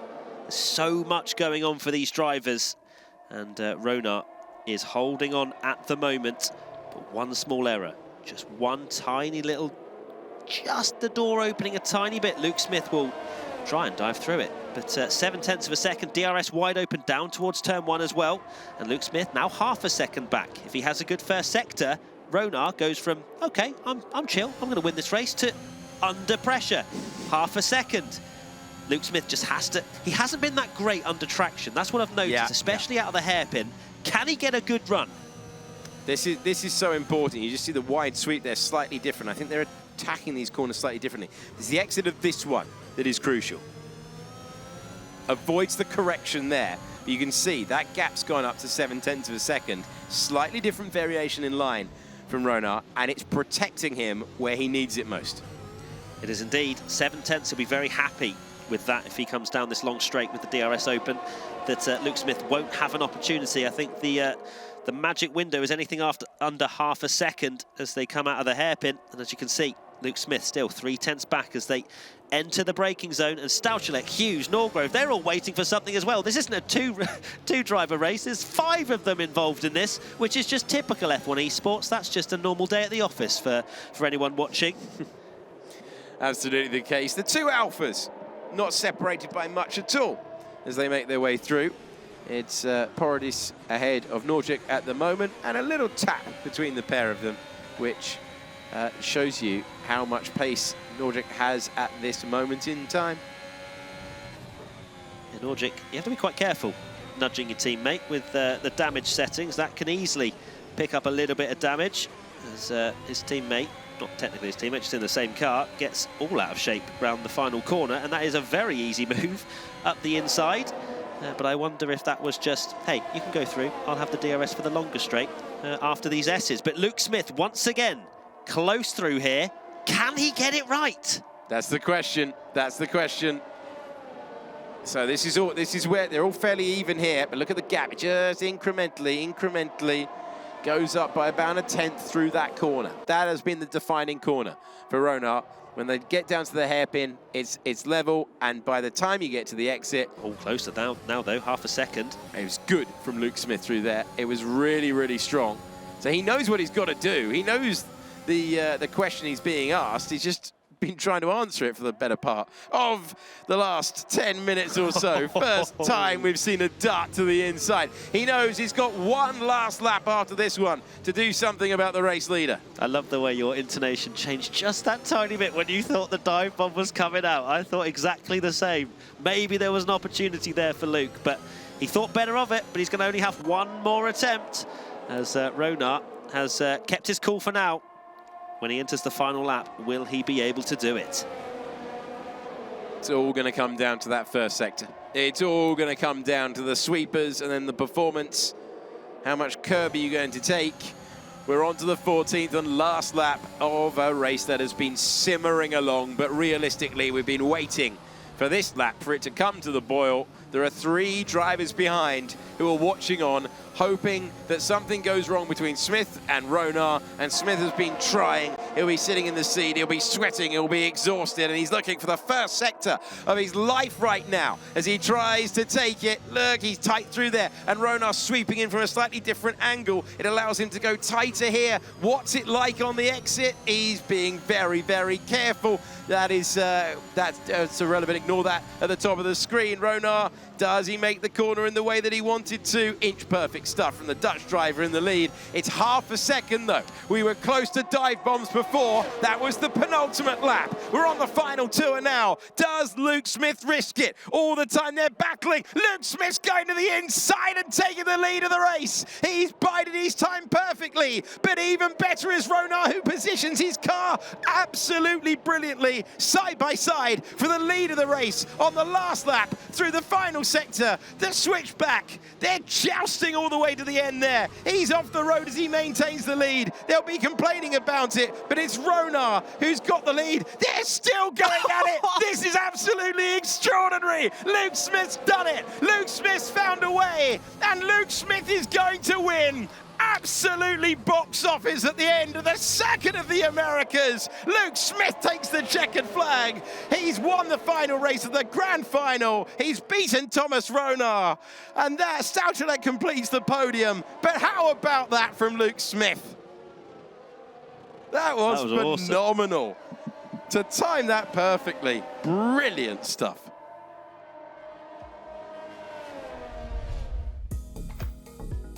Luke Smith with a win to savour. Thomas Ronar collecting a huge haul of points across all 3 races. Well done to him. Stachulec completing the podium. Then Hughes, Norgrove, Paradis, Scheller, and then Alder, Nordic, and Sam McLean in 10th. Well, what can we say? It's been an incredible week of action here at Silverstone.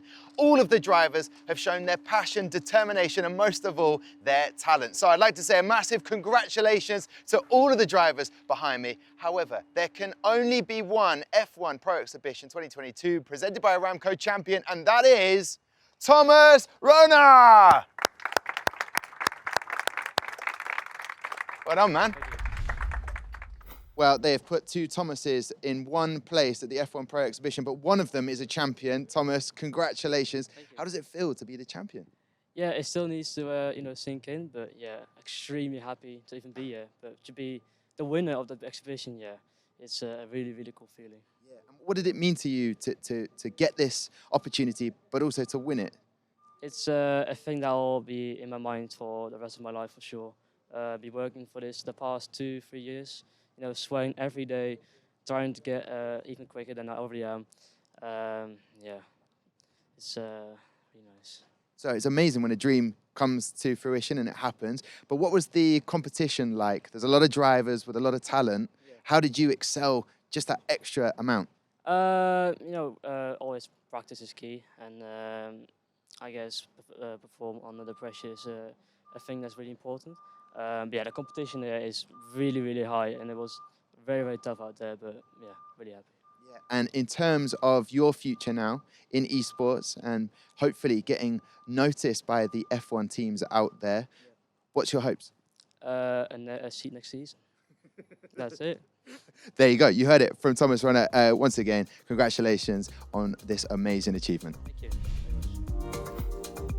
Confirmation that your F1 Pro Exhibition winner for 2022 is the Netherlands' Thomas Ronar. He was pushed all the way by Jake Benham and Luke Smith. And though they didn't win the title, have both surely caught the eye of some of the watching F1 Esports teams this week. Well, there you have it then, Lucas. He said it's going to take a while for it to sink in. How long is that going to take? It could take a while because, I mean, when you're working towards something for so long and, you know, you finally reach, you know, your end destination, that can sometimes feel very surreal, you know. It doesn't really sink in very quickly. Maybe it won't sink in, maybe it just, you know, continues to push on chasing the next dream. But, yeah, massive congratulations to Thomas. He drove an exceptional couple of days. It's been incredible. It's been brilliant to work alongside yourself. Also, I'm going to say a massive thank you to Ariana Bravo as well. But any other drivers that stood out for you or things that's really going to take home with you? Yeah, I mean, I think it's just overall, it's been so good to be back in a live setting where you're actually able to, you know, speak to everybody, be in the same environment. You know, it feels like we're back, you know, it feels proper. And I've missed even just being in that sort of environment, even not driving. So it's been, yeah, it's been good on that firstly. And yeah, obviously Jake Benham as well, fantastic performances throughout the event. Unlucky in the third race, but yeah, he showed his mettle and he should be leaving here happy. And also congratulations to Luke Smith for picking up an exceptional win in the final round and showed good pace throughout. So yeah, congratulations to everybody for getting this far as well, because it's not just the the end result that matters. It's, you know, all the effort that's gone to this point. You know, that in itself is an achievement. So everybody here should be, you know, thoroughly happy with what they've achieved and use it as fuel and motivation for their next target. Well, Lucas, they should all be incredibly proud of what they've achieved. Well, that's it for us. It's been an incredible week. Once again, your F1 Pro Exhibition 2022 champion is Thomas Rona. But now, the next time you will see myself and this man next to me, Lucas Blakely, will be on the 14th of September for the F1 Esports Pro Championship. You do not want to miss it.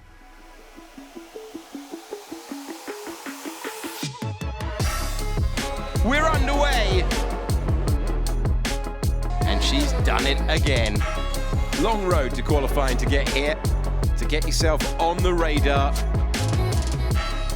Hammering the pedal, flat to the floor. Benham then Rona 1 and 2. And they're banging wheels, they're almost grinding together, they're almost welded together. He will be loving every moment of this. That was phenomenal. Awesome. Thomas Rona lights it up over the line.